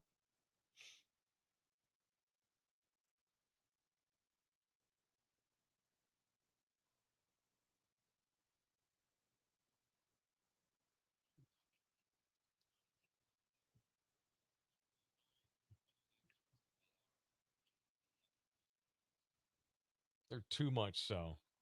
They're too much. Yeah, they. Oh, hell. Oh, yep. Got a show to do.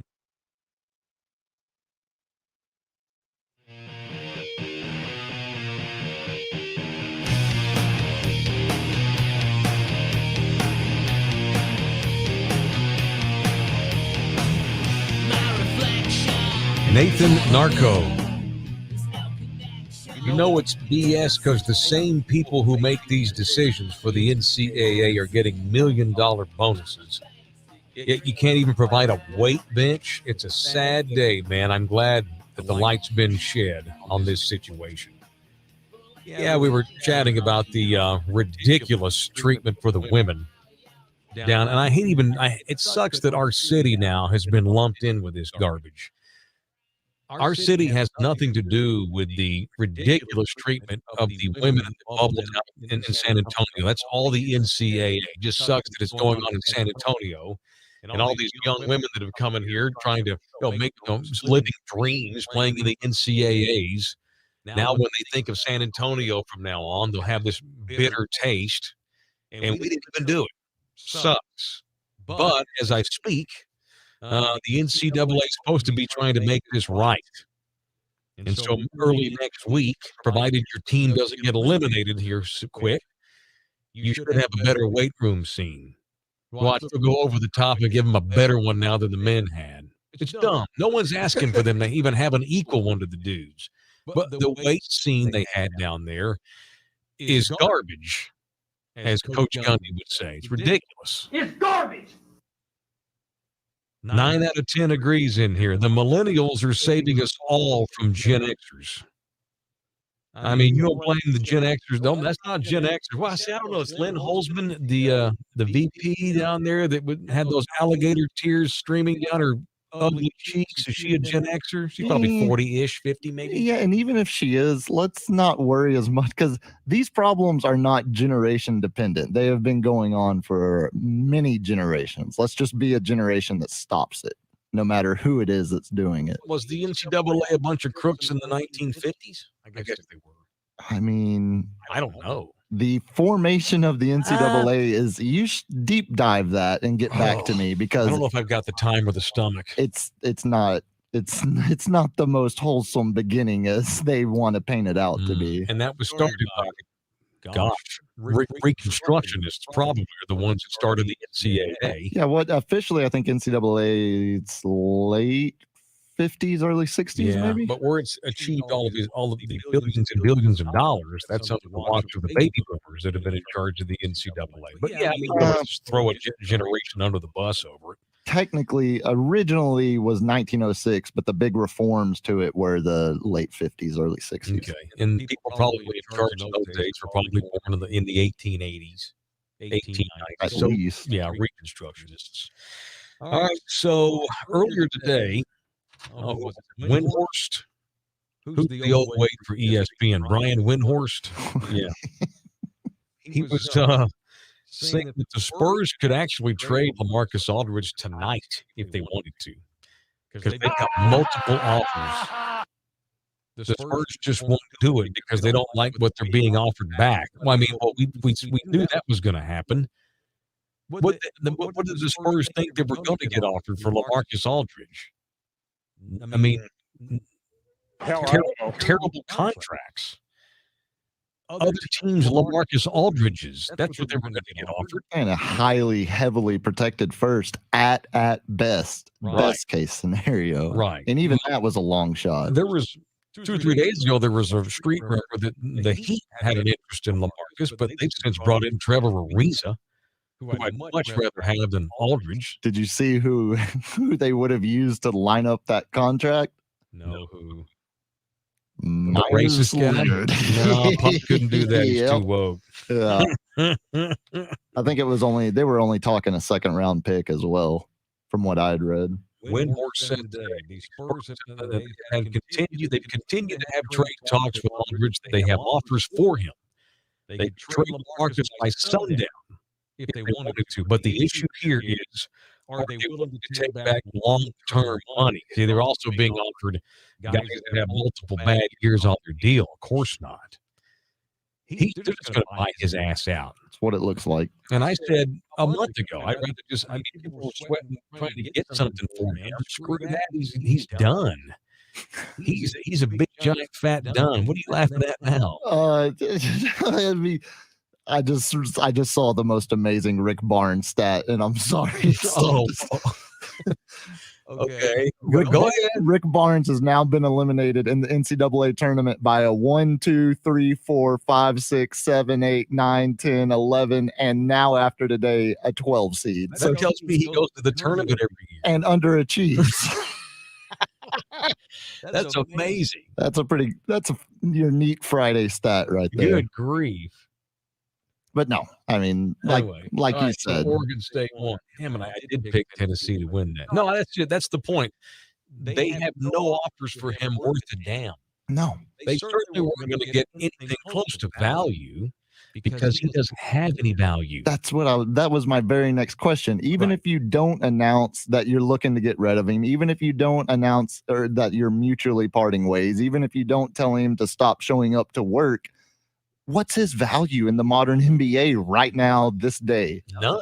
Zero. He's a buyout candidate. Pick up end of the bench for a veteran-laden playoff team. He needs to hang it up or play 1 more year tops.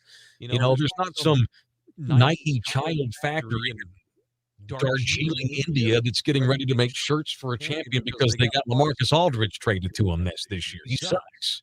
He's old and fat and dumb. Well, maybe not dumb, but done. So they were going to get crap for him. They just need to cut him a check. They screwed up. They never should have signed him. It's the worst move in the history of their franchise because of what it meant over the long haul, what it cost them over the long haul. Did it have anything to do with Kawhi Leonard going nuts? We'll never know. Maybe some, maybe a little. I don't have any idea. 4 years ago, when Aldridge went in there to pop and asked to be traded, they should have obliged him then. They might have been able to get at least 75 cents on the dollar for him then. Now, they're only going to get other bad deals. Just buy him out, cut ties with him, and let the guy go. The Miami Herald said that the Heat did have they also have an interest in Rudy Gay. But the Spurs want too much for Rudy. I mean, it depends on what the Spurs are trying to get done. They're 21-16. You don't go trading Rudy Gay at 21-16, do you? No. I mean, I don't think Rudy Gay is making up the difference of you making or missing the playoffs if he's here or not.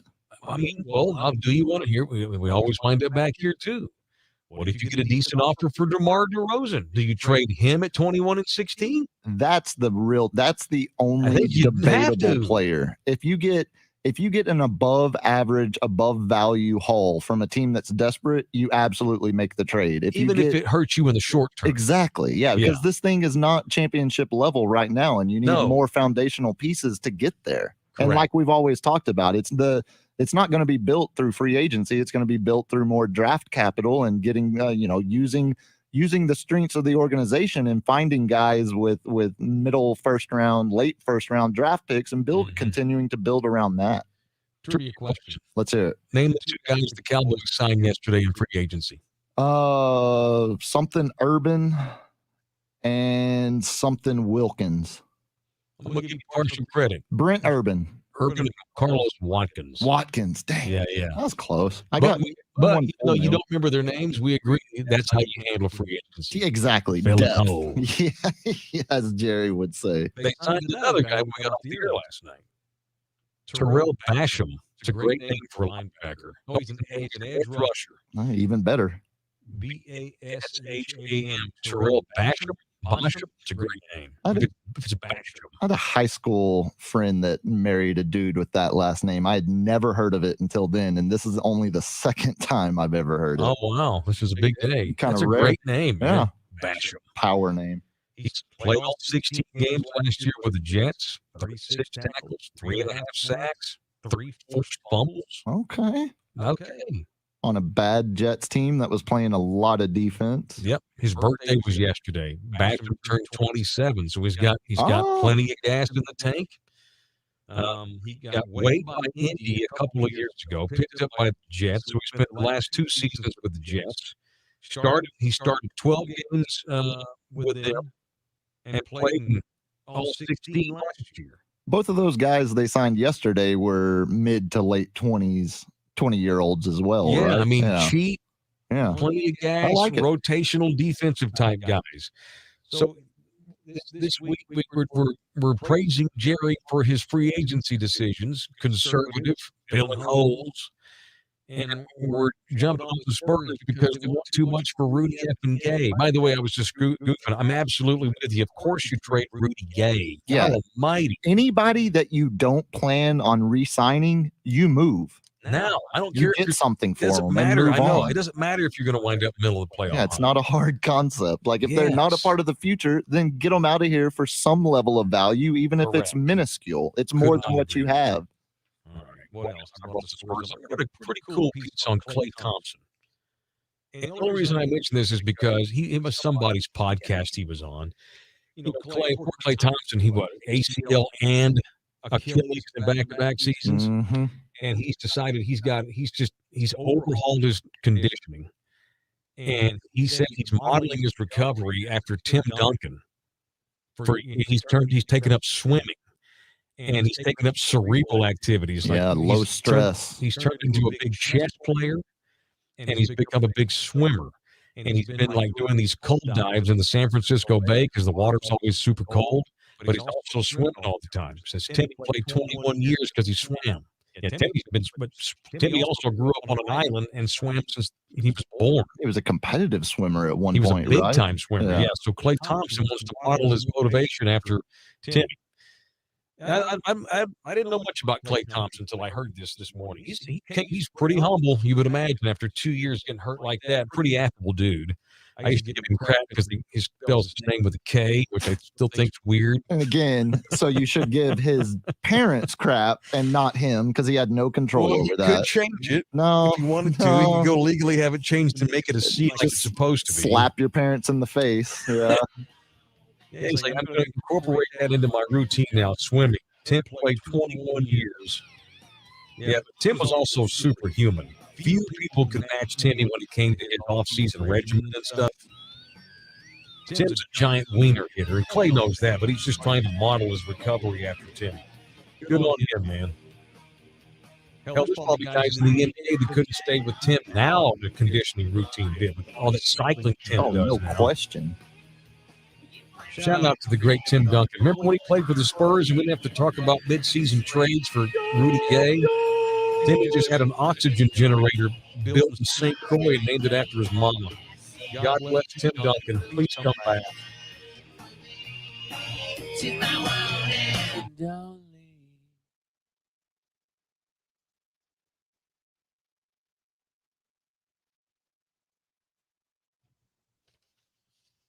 A good post hit. Oh, yeah. I always have chubs. I'm proud. I'm happy. Still getting quality chubs at 46. Still would too. And that's how much of a horn dog I am. And that's how he's out. That's it, he's done. Oh, having fun. Oh, come on. I wouldn't bang that woman. Of course, I do have children. I have a number, but it's high. Oh, having fun. Where's the softcore porn music y'all play at break sometimes? Dude, I don't know. I know nothing. I know nothing. This has been a weird week of getting used to what we're doing and being on TV, and it's been a strange week. We're figuring it all out. Are you coming to get the Kletho meal at McDonald's? I'll be there from 11 to 3 on Jordan Highway. I'm in Austin, man. I'm in Austin.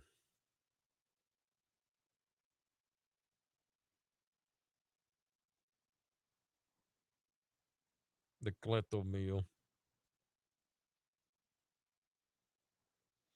She's the one for me. She's my one and lonely. Aw.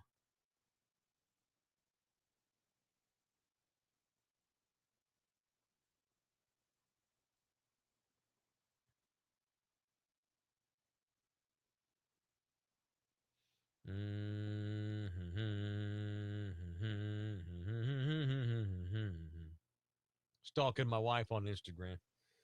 Do do do do do. Do do do do do. Instagram was an asshole today. Couldn't tweet, couldn't post any video. Bump, bump, bump, bump, bump, bump, bump, bump, bump. Partial of the Rangers, cat, because it reminds me of watching the knuckleball. Throwing Charlie Huff. I'll be damned. It's the NCAA tournament. Rick Barnes is getting his ass handed to him. Yep, that's what he does. Tennessee basketball leads Taylor bashing Texas football.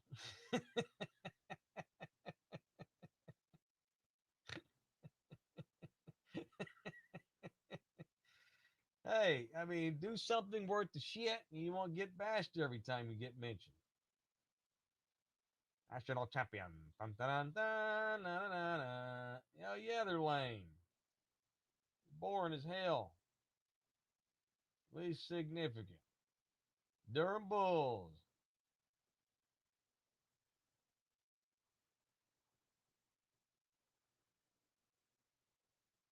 Dick's Sporting Goods started having discussions about this as soon as they saw social media posts last night would use their Texas stores to send weights, bikes, treadmills, and other fitness equipment. Good for them. Good on the Dicks. Gotta love them Dicks. I mean, gotta love Dicks. Wait, neither one of those sound good. Meh.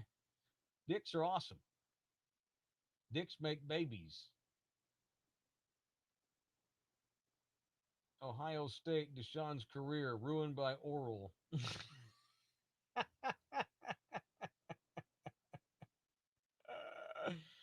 Dum ba da dum bum. Bing bang. Can't see Taylor's bunion. This time, HPD is unaware of any contact between HPD and Houston attorney Tony Busby regarding the allegations. Houston police.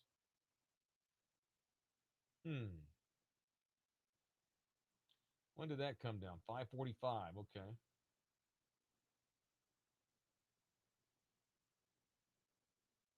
Bing, bing, bing, beady ding ding. Keanu Neal, weak side linebacker. Yeah, they're bringing in those guys more than Cowboys are. Filling holes. That's what I want. Every time when I wake up in the morning, the only thing on my mind is get me some money and filling me some holes. Fill me some holes. Stranded in Waco. Well, look what happened to me. What happened, dude? Get la ching. Just stay home, mijo. Oh. That's some bullshit, I'll tell you.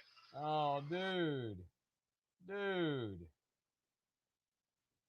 This poor kid, he a longtime Thunderdumber. He's in college at Arkansas Little Rock, and he's broken down. I got to shoot a video. Hey, mijo, just go to UTSA, vato. It sucks. It's not worth it. Come home, mijo. Hey,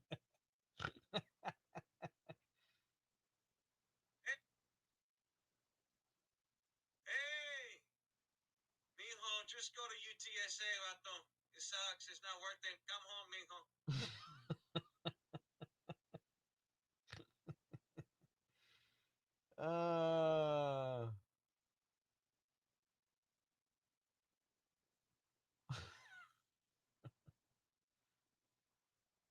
Oh, not the goddamn screenshot.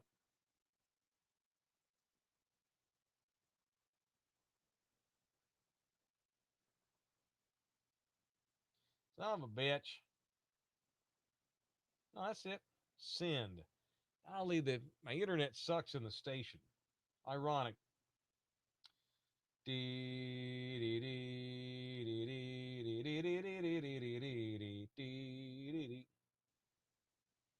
Strong safety for the Cowboys.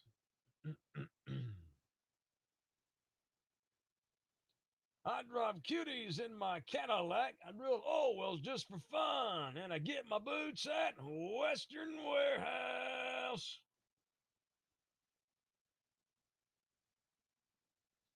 Cowboys.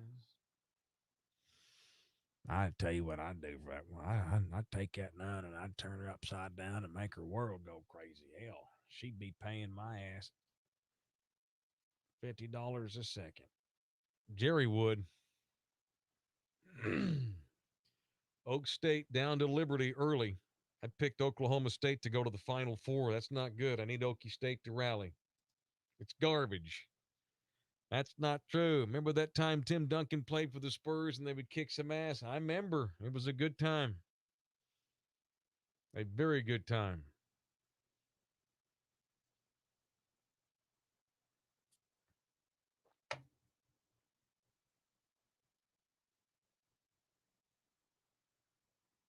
She's the one for me. She's all I really want her now. I have to fart and y'all are going to hear it. Basketball doesn't. Get an offer for him. Trade his ass.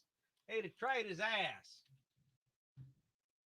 Ain't personal, but they have a future. They have a future, and DeMar DeRozan is not part of it, I don't think. Whack as F. Orcas show up in Galveston. That's weird. 100 miles offshore. That's crazy.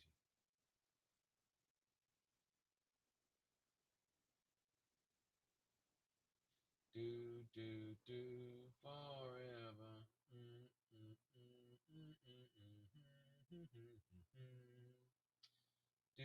do, do, do, do. Make sure that damn thing went through. There you go. Hey, mijo, just go to UTSA, vato. It sucks. It's not worth it. Come home, mijo. Hey, mijo, just go to UTSA, vato. It sucks. It's not worth it. Come home, mijo. Oh, man. Joy Taylor's a weird woman. You'd think she wouldn't be pissed off all the time.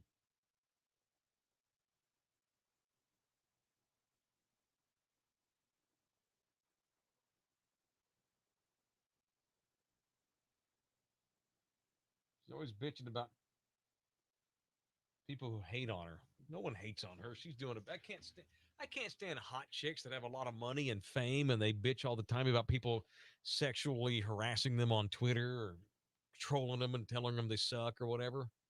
The smoking hot girl bitching about getting treated poorly does not do anything for me. You know who Joy Taylor is? She's on with Cowherd. Yeah, she probably makes $150,000 a year at least. And she's hot, and she's always complaining about people that say bad things about her on Twitter. Fuck off. Go do your nationally syndicated TV show, bitch. I should get on there and mess with her, too.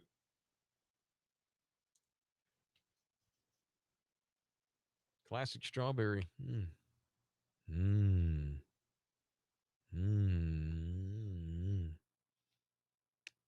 When's the last time you ripped the 4S's promo? Missing the morning intro sometimes. Yeah, I know. I could do that. Thank you for going through the afternoon S's. I thought about that. I used to in the mornings. I always used to go.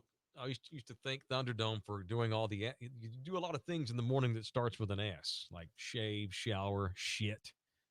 But as long as you're showing, as long as you're listening to our show, you're good. Oklahoma State trailing to Liberty. 7 minutes left in the first half. Down by deuce. Okay. Read a few screenshots, talk about Austin, and we'll go into entertainment. Read a good piece on Silence of the Lambs.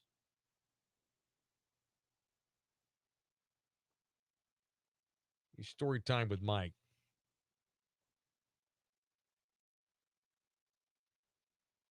That's right. I'm going to change my first name to Phil, my last name to Time. Yeah, here we go. Get ready for it. Here we go. This is the Mike Taylor Show. The only thing we have to fear is Mike Taylor. Now. It is the 6 o'clock hour. It is really great and fabulous to have all of you boys up in here. Thank you, man. If you're just now chiming in here, not sure if that's the right word, but whatever. Thank you for tuning in. It is show number 3096 you have found. This would be the final hour of the work week. It's been a nice long week. Had a lot of fun up here this week. I've not been in Austin in quite a while. It was good to be here. We'll be back this summer. We're still not sure where we're going to post up. Maybe we were thinking maybe like somewhere in between the cities. Maybe we're in a nice little house on the river down in New Braunfels. That might be fun. Or maybe a nice little house in San Marcos. That's a little bit more. What's exactly in the middle? San Marcos is closer to Austin. New Braunfels is more San Antonio. Yeah, I mean, splitting between somewhere between San Marcos and New Braunfels. Yeah, I'll pick one of the rivers, one of those towns that I can come back and forth because we've got so many friends and family that live in both towns. And I now have multiple managers that live in both cities too now that I need to go. I need to kiss some ass too this summer. So we're planning on coming home for the better part of a month at least. And my wife sent me a text earlier showing me a screenshot of her now scheduled vaccine she's going to get tomorrow. So she found a vaccine. Nice. Very nice. So she's going to go get vaccinated tomorrow. And then I think you have to wait like 20-something days and go back and get the second one. And when I get to the hotel tonight, I think I'm going to try to get in there and get my vaccine now. Turns out we were eligible because we're technically, and I feel a little, tell me if this is immoral of me, because I don't want to get a shot ahead of somebody that deserves it more than me. So my wife totally deserves it. My wife has an underlying health condition. She's fine, but something we have to manage. And, like getting coronavirus would not be good management. And she also volunteers back in Hawaii for Meals on Wheels. And so she's delivering food to older people that do have conditions. Like she's got a couple of folks on her route that have cancer. There's a woman that's undergoing chemo treatment like once a month. And so my wife is eligible to get the vaccine because she's around those folks all the time. I also technically work for Meals on Wheels. When she got the gig, I applied to be her backup, like on days where she can't do it. And I've actually done the route once.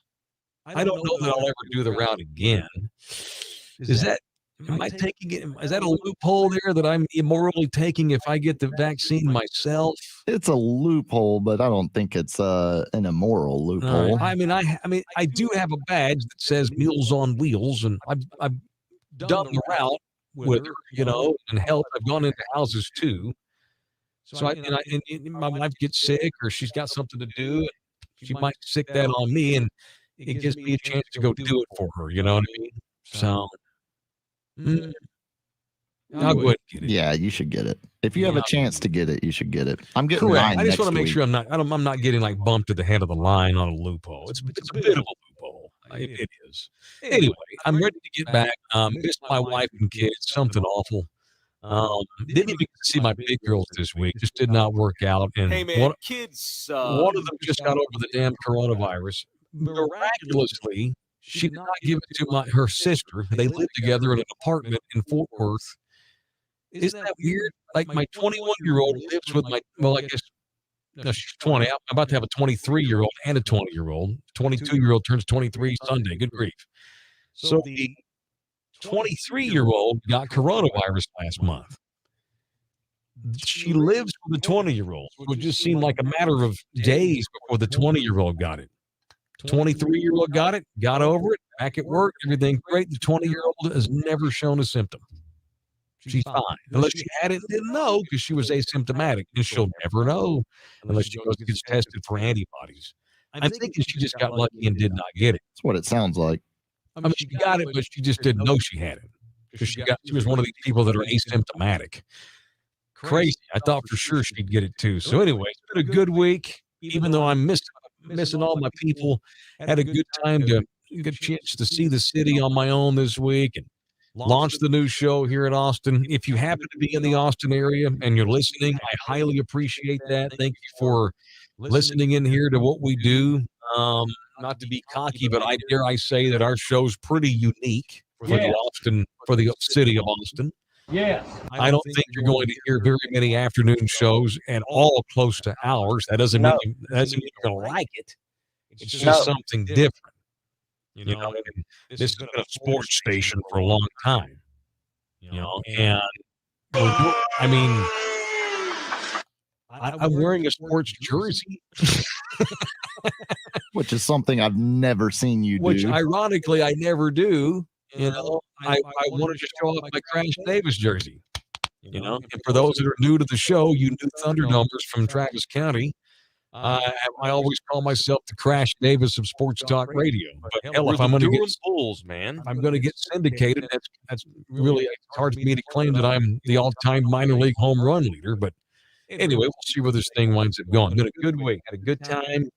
Went to some old haunts. Went to some new haunts, and it's been a really cool week. And so let's end this show on a high, like by doing a good last 45 minutes. It is 6:12 on the Mike Taylor Radio Show. Now, the Mike Taylor Show proudly presents a guy's favorite segment, Entertainment. Here's man's man, Mike Taylor. All right, thank you. Boy, I just cannot get enough of Armie Hammer talk. That makes two of us. When you're accused of that stuff, I have to click on it, man. Yeah, cannibalism moves to the top of the headline list. Yeah, this is the noted actor who's been in some. Didn't he get an Oscar nomination a couple of years ago? Played this gay Italian kid. Yeah, I forgot about that movie. Yeah, it was an artsy fartsy movie. I didn't see it. It was good. Did y'all see it? Okay. I can't remember the name of it.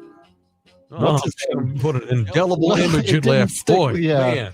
The lead dude actually did win the Oscar for it. Oh, really? Timothy Chalamet, or however you say his name. Okay, yeah. Did their characters eat each other's skin? Close, but not quite. Really? Okay. They just licked it a lot. They didn't actually eat it. I don't think there was any That's clipping of the skin. okay. Well, in real life, this Armie Hammer, whose wife, or ex-wife rather, owns a bakery in San Antonio, random fun fact, This dude's been accused by several women of being a bit of a butcher in the bed and sharing fantasies of wanting to eat their skin and like slice off pieces of their body and eat them. Oh, wait. Sharing rape fantasies, and you just can't have sex. He needs to get all weird and white guy about it. No offense, but I mean, come on, that's white people stuff. Big, tall, very handsome, rich, famous actor. He got bored with regular nookie and he's got weirdness. That's not fair to put that on every white guy. Not every white guy wants to eat people.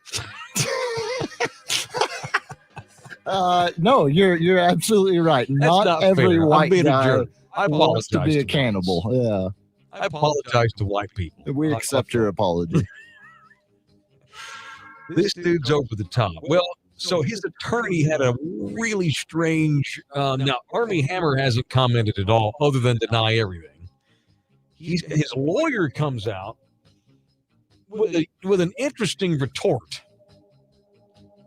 The lawyer did not deny any of the weird fetish stuff. Oh no! Basically, the lawyer played the Marilyn Manson card. Oh, Hey man, I'm Marilyn Manson, and I like to do a lot of weird stuff in the bed, and you signed up for this. you should have known. Well, the attorney says that they did. The attorney said that Armie Hammer made it very clear to these women that he's, had relations with over the years. I like to cut you. I want to cut you up a little bit. I'm not going to kill you. I just want to cut your skin a little bit. Just let it go into my mouth.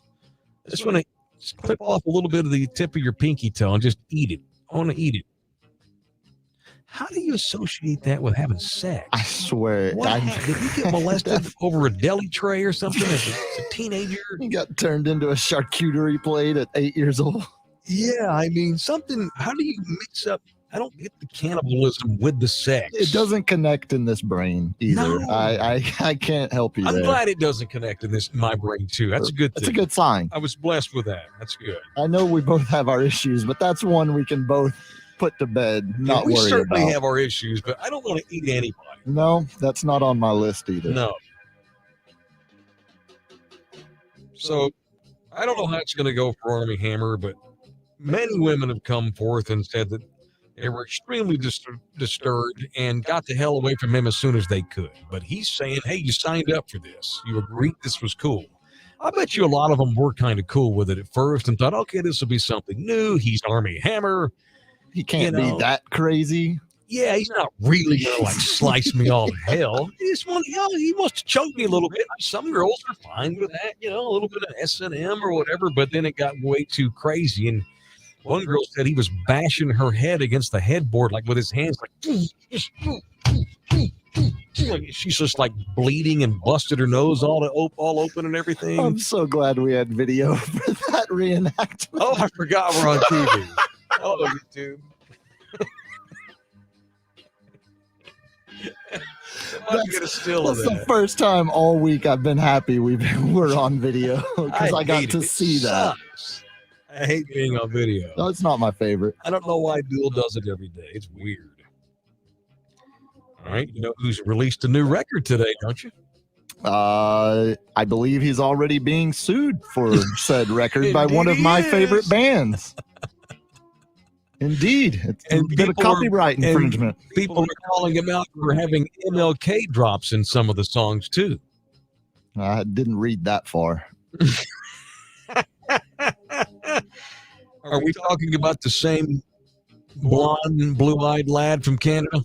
I believe we are. Has he stylized the T in the name of his new album to look like a cross? Yeah, he did. Same kid. Then, yeah. Yep, we're talking about the same guy. Yeah, the pop star Justin Bieber has released a record today. Your boy, Justin Bieber. I support Justin Bieber. You do. I go do. out of your way to support Justin Bieber.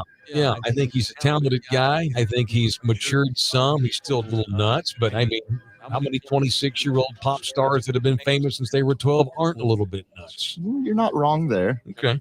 And it's not it's not like he lacks talent. That's not the complaint from this side of the glass. What's the complaint? That his music is terrible. Yeah, that checks out. Yeah. I don't. You just don't like anything poppy at all. For the most part, And he's super poppy. that's accurate. Yeah, and it also. I am really, really happy to add this transgression to my list of reasons to hate Justin Bieber because he's straight ripped off Justice, and it's not even up for debate.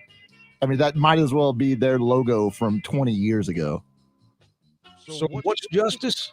You're gonna love it. It's a French techno duo.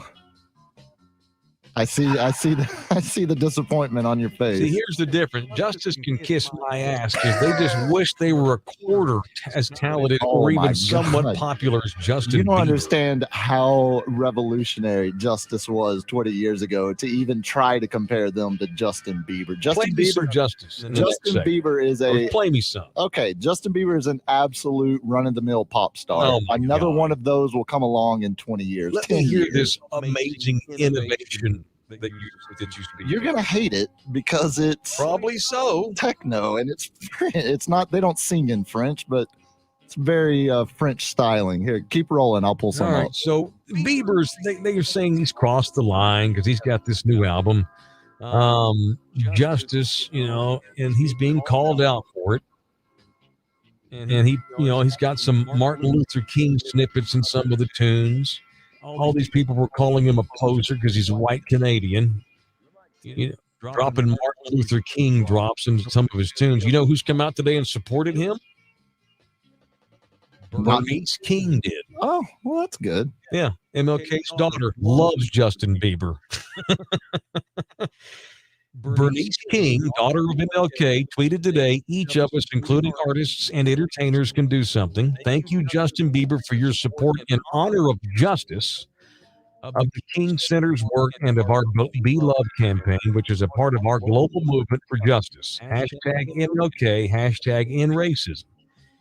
He's calling for justice against cops that have brutalized African Americans in this country. Okay. That's where he got it. Well, you're saying he's ripping off an actual band called Justice. Yeah, I mean, Do you have any of this? Let me hear this innovative, amazing, genius duo. Just the way you even phrase that there tells I'm sure me that once I hear this, they'll surpass Pearl Jam as my favorite musical act of all time. Okay. Here we go. What's this called? This is We Are Your Friends by Justice. We Are Your Friend.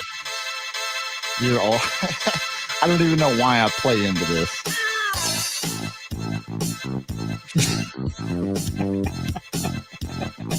Sound like a bunch of fart drops.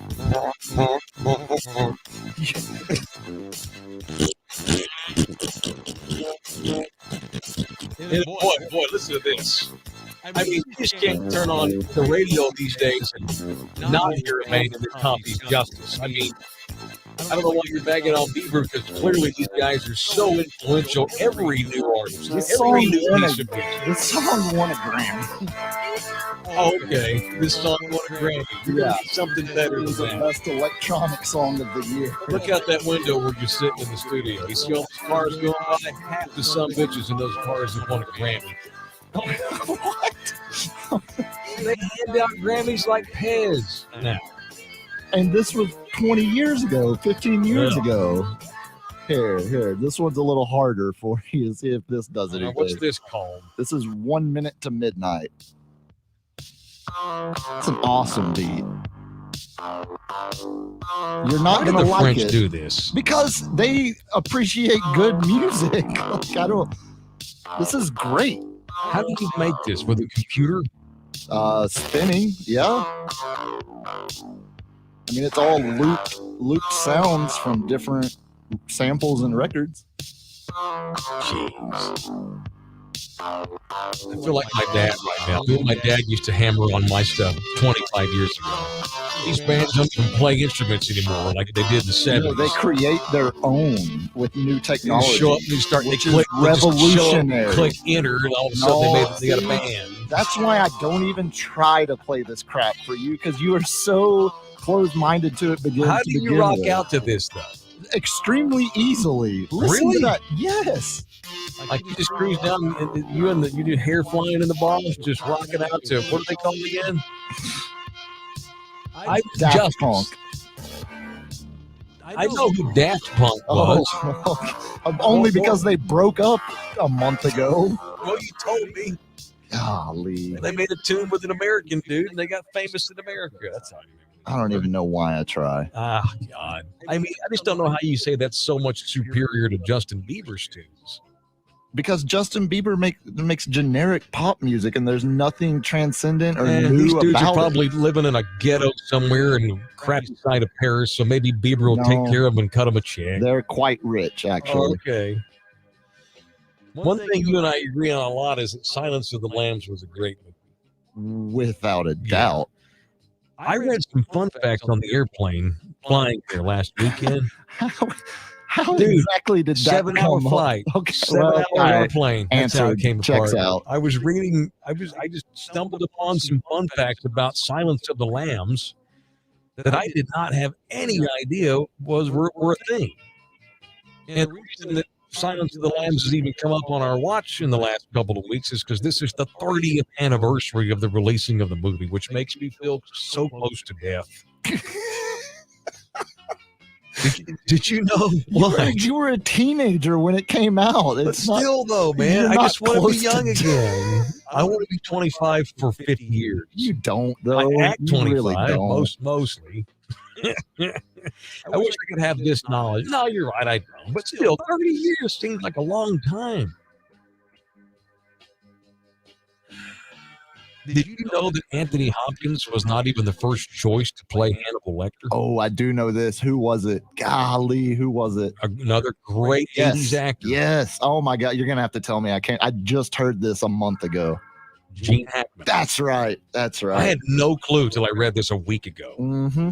So Gene Hackman, he read the book Silence sometime in the mid-'80s. There was a book on this called Silence. Gene read this and loved it.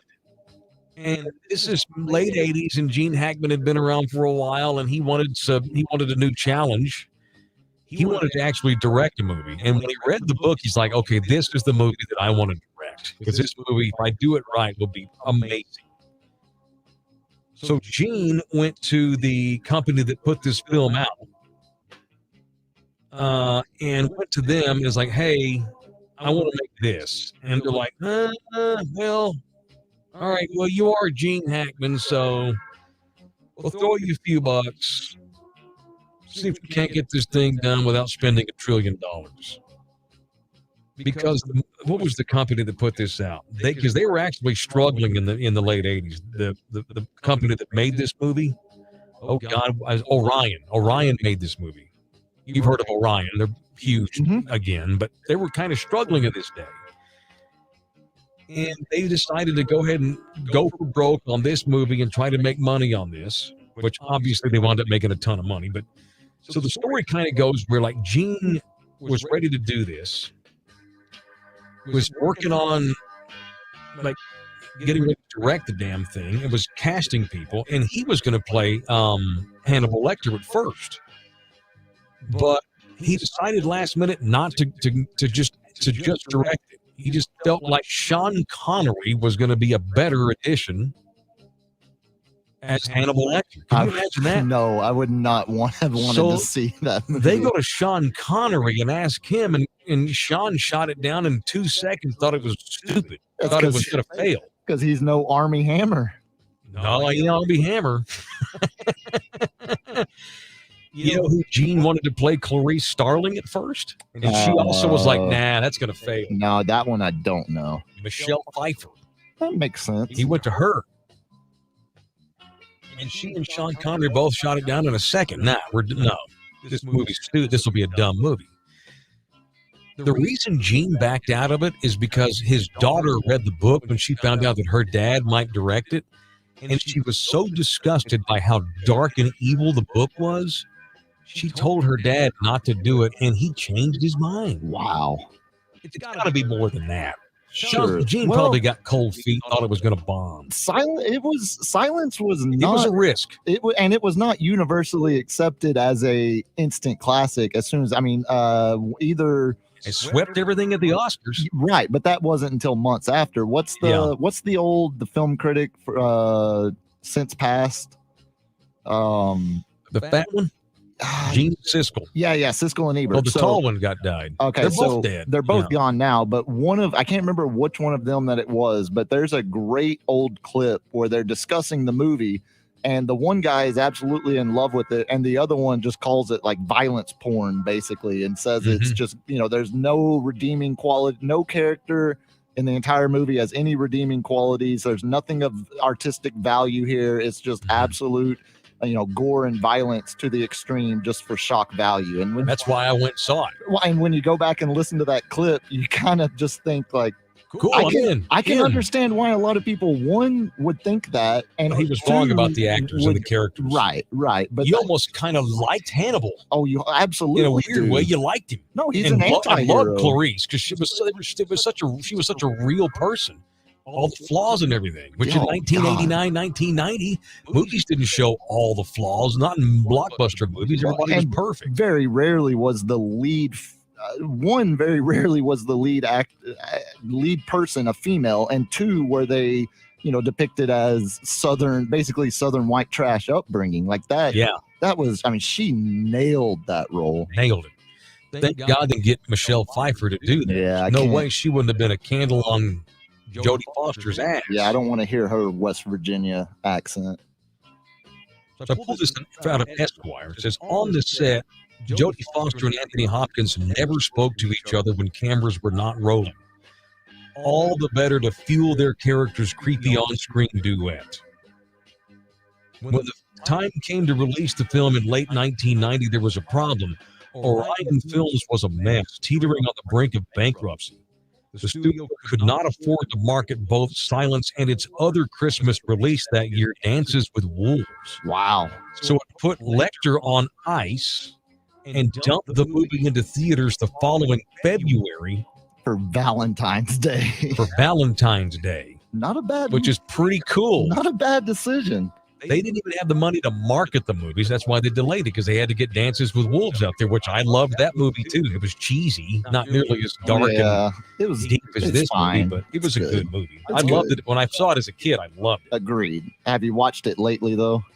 I don't want to. It's one of those things you don't want to watch later on because you love it so much and it'll ruin it. Don't even go down that road. I know. It says I'm running late, but I'll finish here. It says not everybody was a fan, though. LGBTQ activists even then picketed the film over its negative depiction of a trans character, Ted Levine's Buffalo Bill. They thought okay, so I guess all trans people are psychopaths and crazy. That's what they were worried about that. Because in 1990, no one understood trans people at all in those days. No. As the film that had begun with Gene Hackman and slipped through the fingers of Michelle Pfeiffer and Sean Connery would go on to become only the third movie in history to sweep the Big Five, winning Best Screenplay, Actor, Actress, Director, and Picture. And up to that point, only two other movies had done that. 1934's It Happened One Night, with that's Clark Gable, I think. Sure.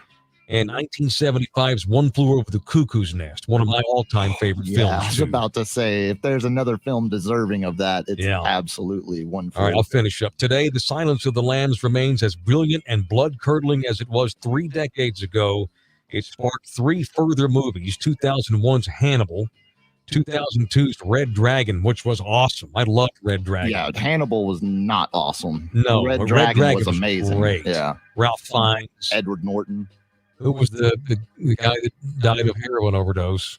Philip Seymour Hoffman was in that movie too. My God, I forgot about him. Such a great movie. I got one piece of trivia. It's my favorite fact about Silence. Okay. What did Hannibal base his voice off of? Where did he get that inspiration? What was he copying? God, I don't know. I couldn't even begin to guess. Hal from Space Odyssey. Oh, okay. That's where that's how he trained himself to talk like that. But just the complete monotone, the accent, no inflection, just straight computerized delivery. So creepy. God, I might watch that tonight. It's always worth There's a movie that I can go watch and it won't be ruined because I'm older. God, that movie's great. Good Lord, we're late. All right, we'll finish up next on That Taylor Show.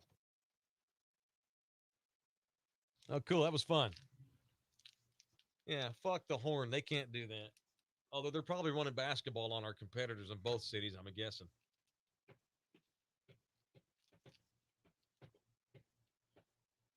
That's the shit that we do that you're not going to get on anybody else in town. Either towns, actually. Problem is no one up here knows I'm on. That's the problem. And it's like there's not much I can do about that except market myself on Twitter. But if you don't already know me, you're not following me on Twitter. So, I mean, you can put Howard Stern's ass in this chair, but if no one knows he's on, so I need them to really help me out up here, but I'm not holding my breath. Excuse me. So we'll see. My boy Jason, he's got a chance to make me a fan. The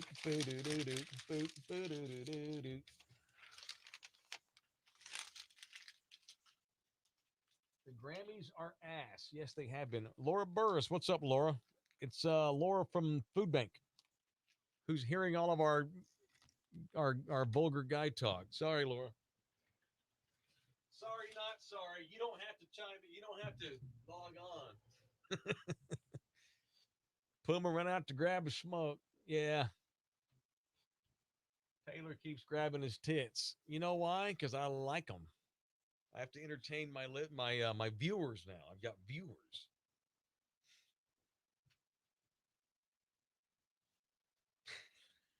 This is probably the one time a year you're going to see my ass in a jersey, too. So, my boy Enrico, a guy named Enrico Bagliardi, bought me this at the Durham Bulls Pro Shop in Durham, North Carolina.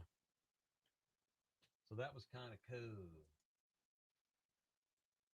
I think what I'll do is, well, shit, I don't want to walk in the dark, though. Not around here. It's a little seedy around here. Dude, you know where the station is? It's a bit seedy.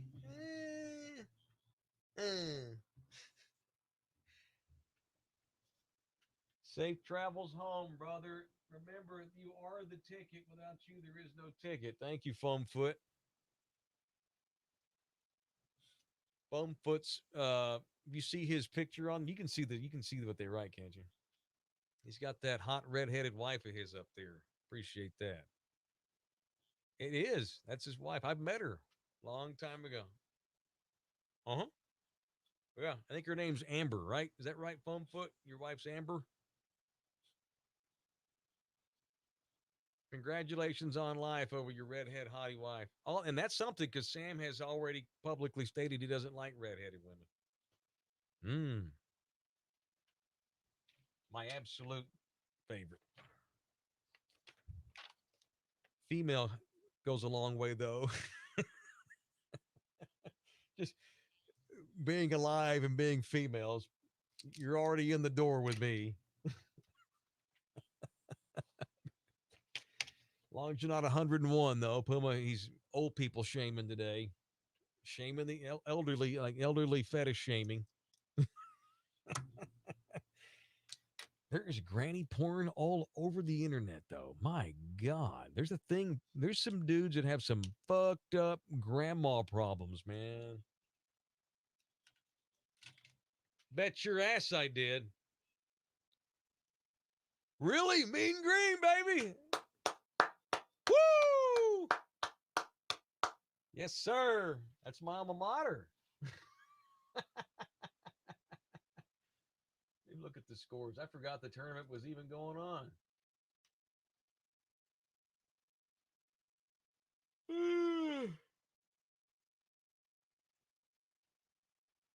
Oh, what the hell is that? Oh, that's football. God dang it.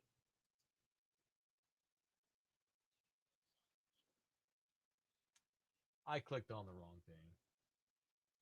Yeah, user error. Oak State down at the half. I picked them to go to the Final Four, too. That's garbage.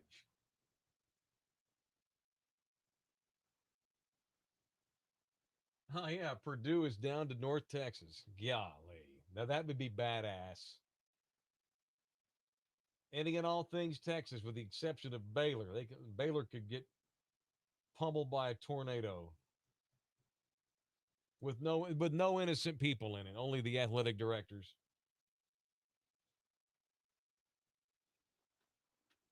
See you later, McNeese State.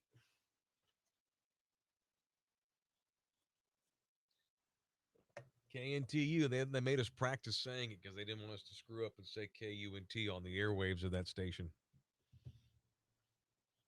The first radio station that I was ever on was KSHU, Huntsville in Sam Houston. But then that was the second station. It was KNTU. And I'm like, oh, God, KNTU, KNTU, KNTU, KNTU, KNTU. 88.1, Light Jazz, 88.1. That was a fun place. It was a jazz station. I didn't DJ. I did a high school scoreboard show on Friday night. Yeah. That's all I ever did for KNTU. And then I decided I wanted to be in television, and I went over and did stuff I actually did way more for the UNT TV station. And she was like, the lady that the GM told me I could have been a star in TV, but I'm like, it's way more fun to fuck around and drink beer and do radio. I'm stupid. That was the worst. Had I gone into TV, man, radio worked out. Had I really wanted to go into TV and had not been into drinking beer and smoking pot with fucking Followell and all those guys and stayed in TV, I probably could have done TV, but meh. Changed my name to Lopez, use my mother's name. That'd have been, let's see. Golly, man. What the hell was I thinking? I should have used my mom's name, gone into news. But no, I didn't take it serious, and I actually didn't. They wanted me to be the lead news anchor. I'm like, nah, fuck that. I did entertainment and sports. Did sports and I like reviewed movies and stuff. Yeah, pretty much. I just basically reviewed a movie 30 years after it came out. That was fun. Yeah. Yeah.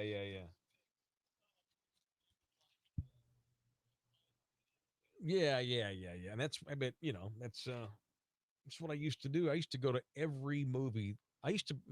My ex-wife and I, that's all she ever wanted to do. That's it. You want to go to the bar? No. You want to go take a weekend trip and sleep in a tent? No. Do you want to go hang out with our friends? No. What do you want to do? Let's just go to a movie. Dinner and a movie. Dinner and a movie. Dinner and a movie. Dinner and a movie. Dinner and a movie. Dinner and a movie. Dinner and a movie. Dinner and a movie. Dinner and a movie. Dinner and a movie. Yeah, dude. My God. Yes. I need grown-up fun. I don't want to go see. So I saw a shit ton of movies and just rolled with it. Like, I used to stop down. The Oscars were a big night at my house. Hell, we had Oscar watching parties and shit. I'd write down. I'd like try to predict. I'd write it down for the show the next day and stuff. You didn't know that guy. Yeah. Yeah. Movie nut. 2010 Taylor was a movie nut. Yeah, but see, that's why 2010 Taylor had that dark side, that other character, because at home it was dinner and a movie, dinner and a movie, dinner and a movie, dinner and a movie. Yeah.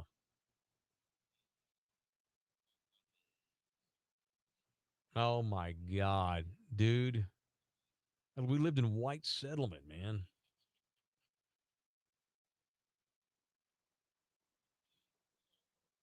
In Fort Worth, we went to Ridgemar Mall. Ridgemar.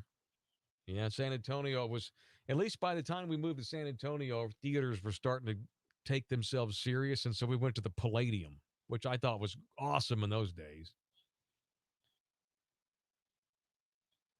Right there in the middle of it. Yeah. Pre and post. Yeah. Right. Yep. Yeah, and in White Settlement, that was all she ever wanted to do then. Papa Do's in a movie. It was the most generic suburban hell. I mean, yeah. Word.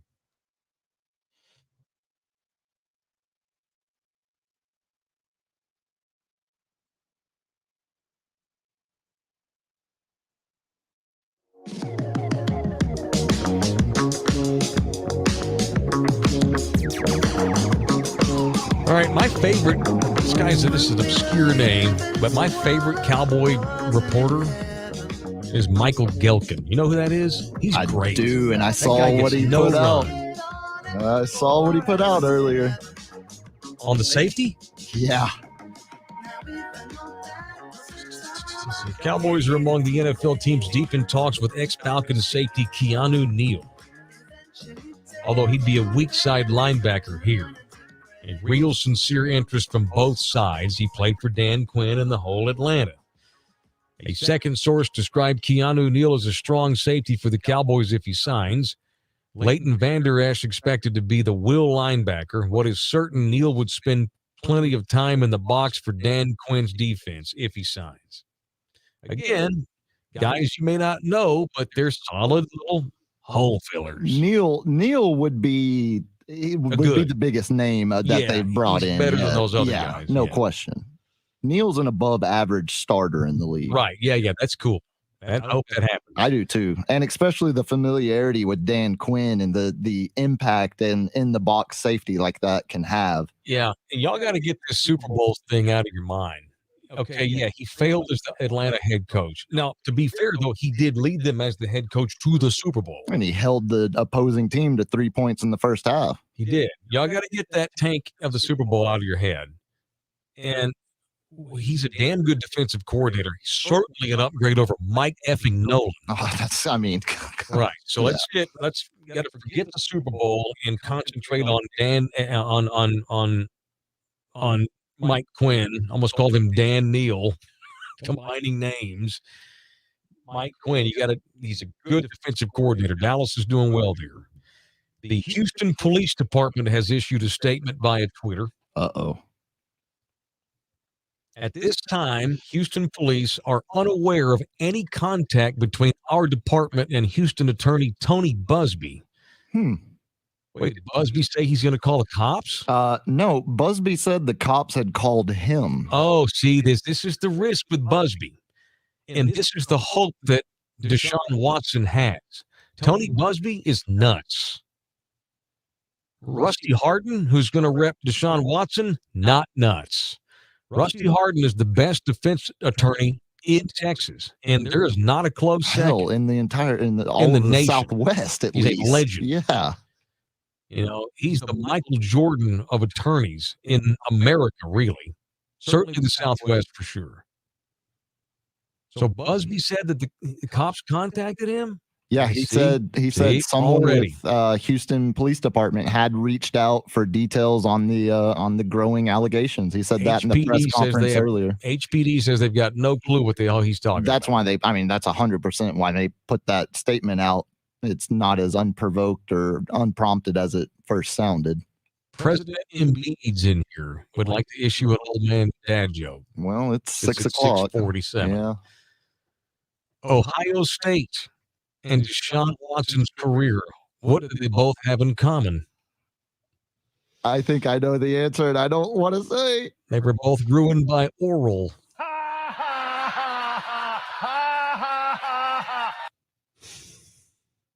It's unfortunate. Extremely. I was only quoting a tweet. I didn't come up with that. Don't put that on me. That's a quick I simply was reading news. That was a news report. You're just a newsman. You just read the teleprompter. I mean, you can't be held responsible for that. Hey, I'm simply a reporter of the facts, and I read that. Dick's Sporting Goods. Okay. Is in the news today, and Puma's mad. I thought this was another random Twitter handle. We're not. Well, the segment's not over yet. No, this is actually Dick's Sporting Goods. Okay. And Sam got pissed earlier when he saw this. He saw this as corporate grandstanding, trying to get into the news. Yeah, I mean, it's a hell of a PR move for them. They don't give a damn about women's sports. No more than they did. No more than they did the day before. This is a great sporting goods store. I'm sure. Great. Tons of women's stuff in there. Of course, because they want to make money. Just like why they're doing this for PR today, because they want to make money. But they're in the business of providing sports equipment, and they see a need in our state. So Dick's releases they tweeted straight to the NCAA and offered their services.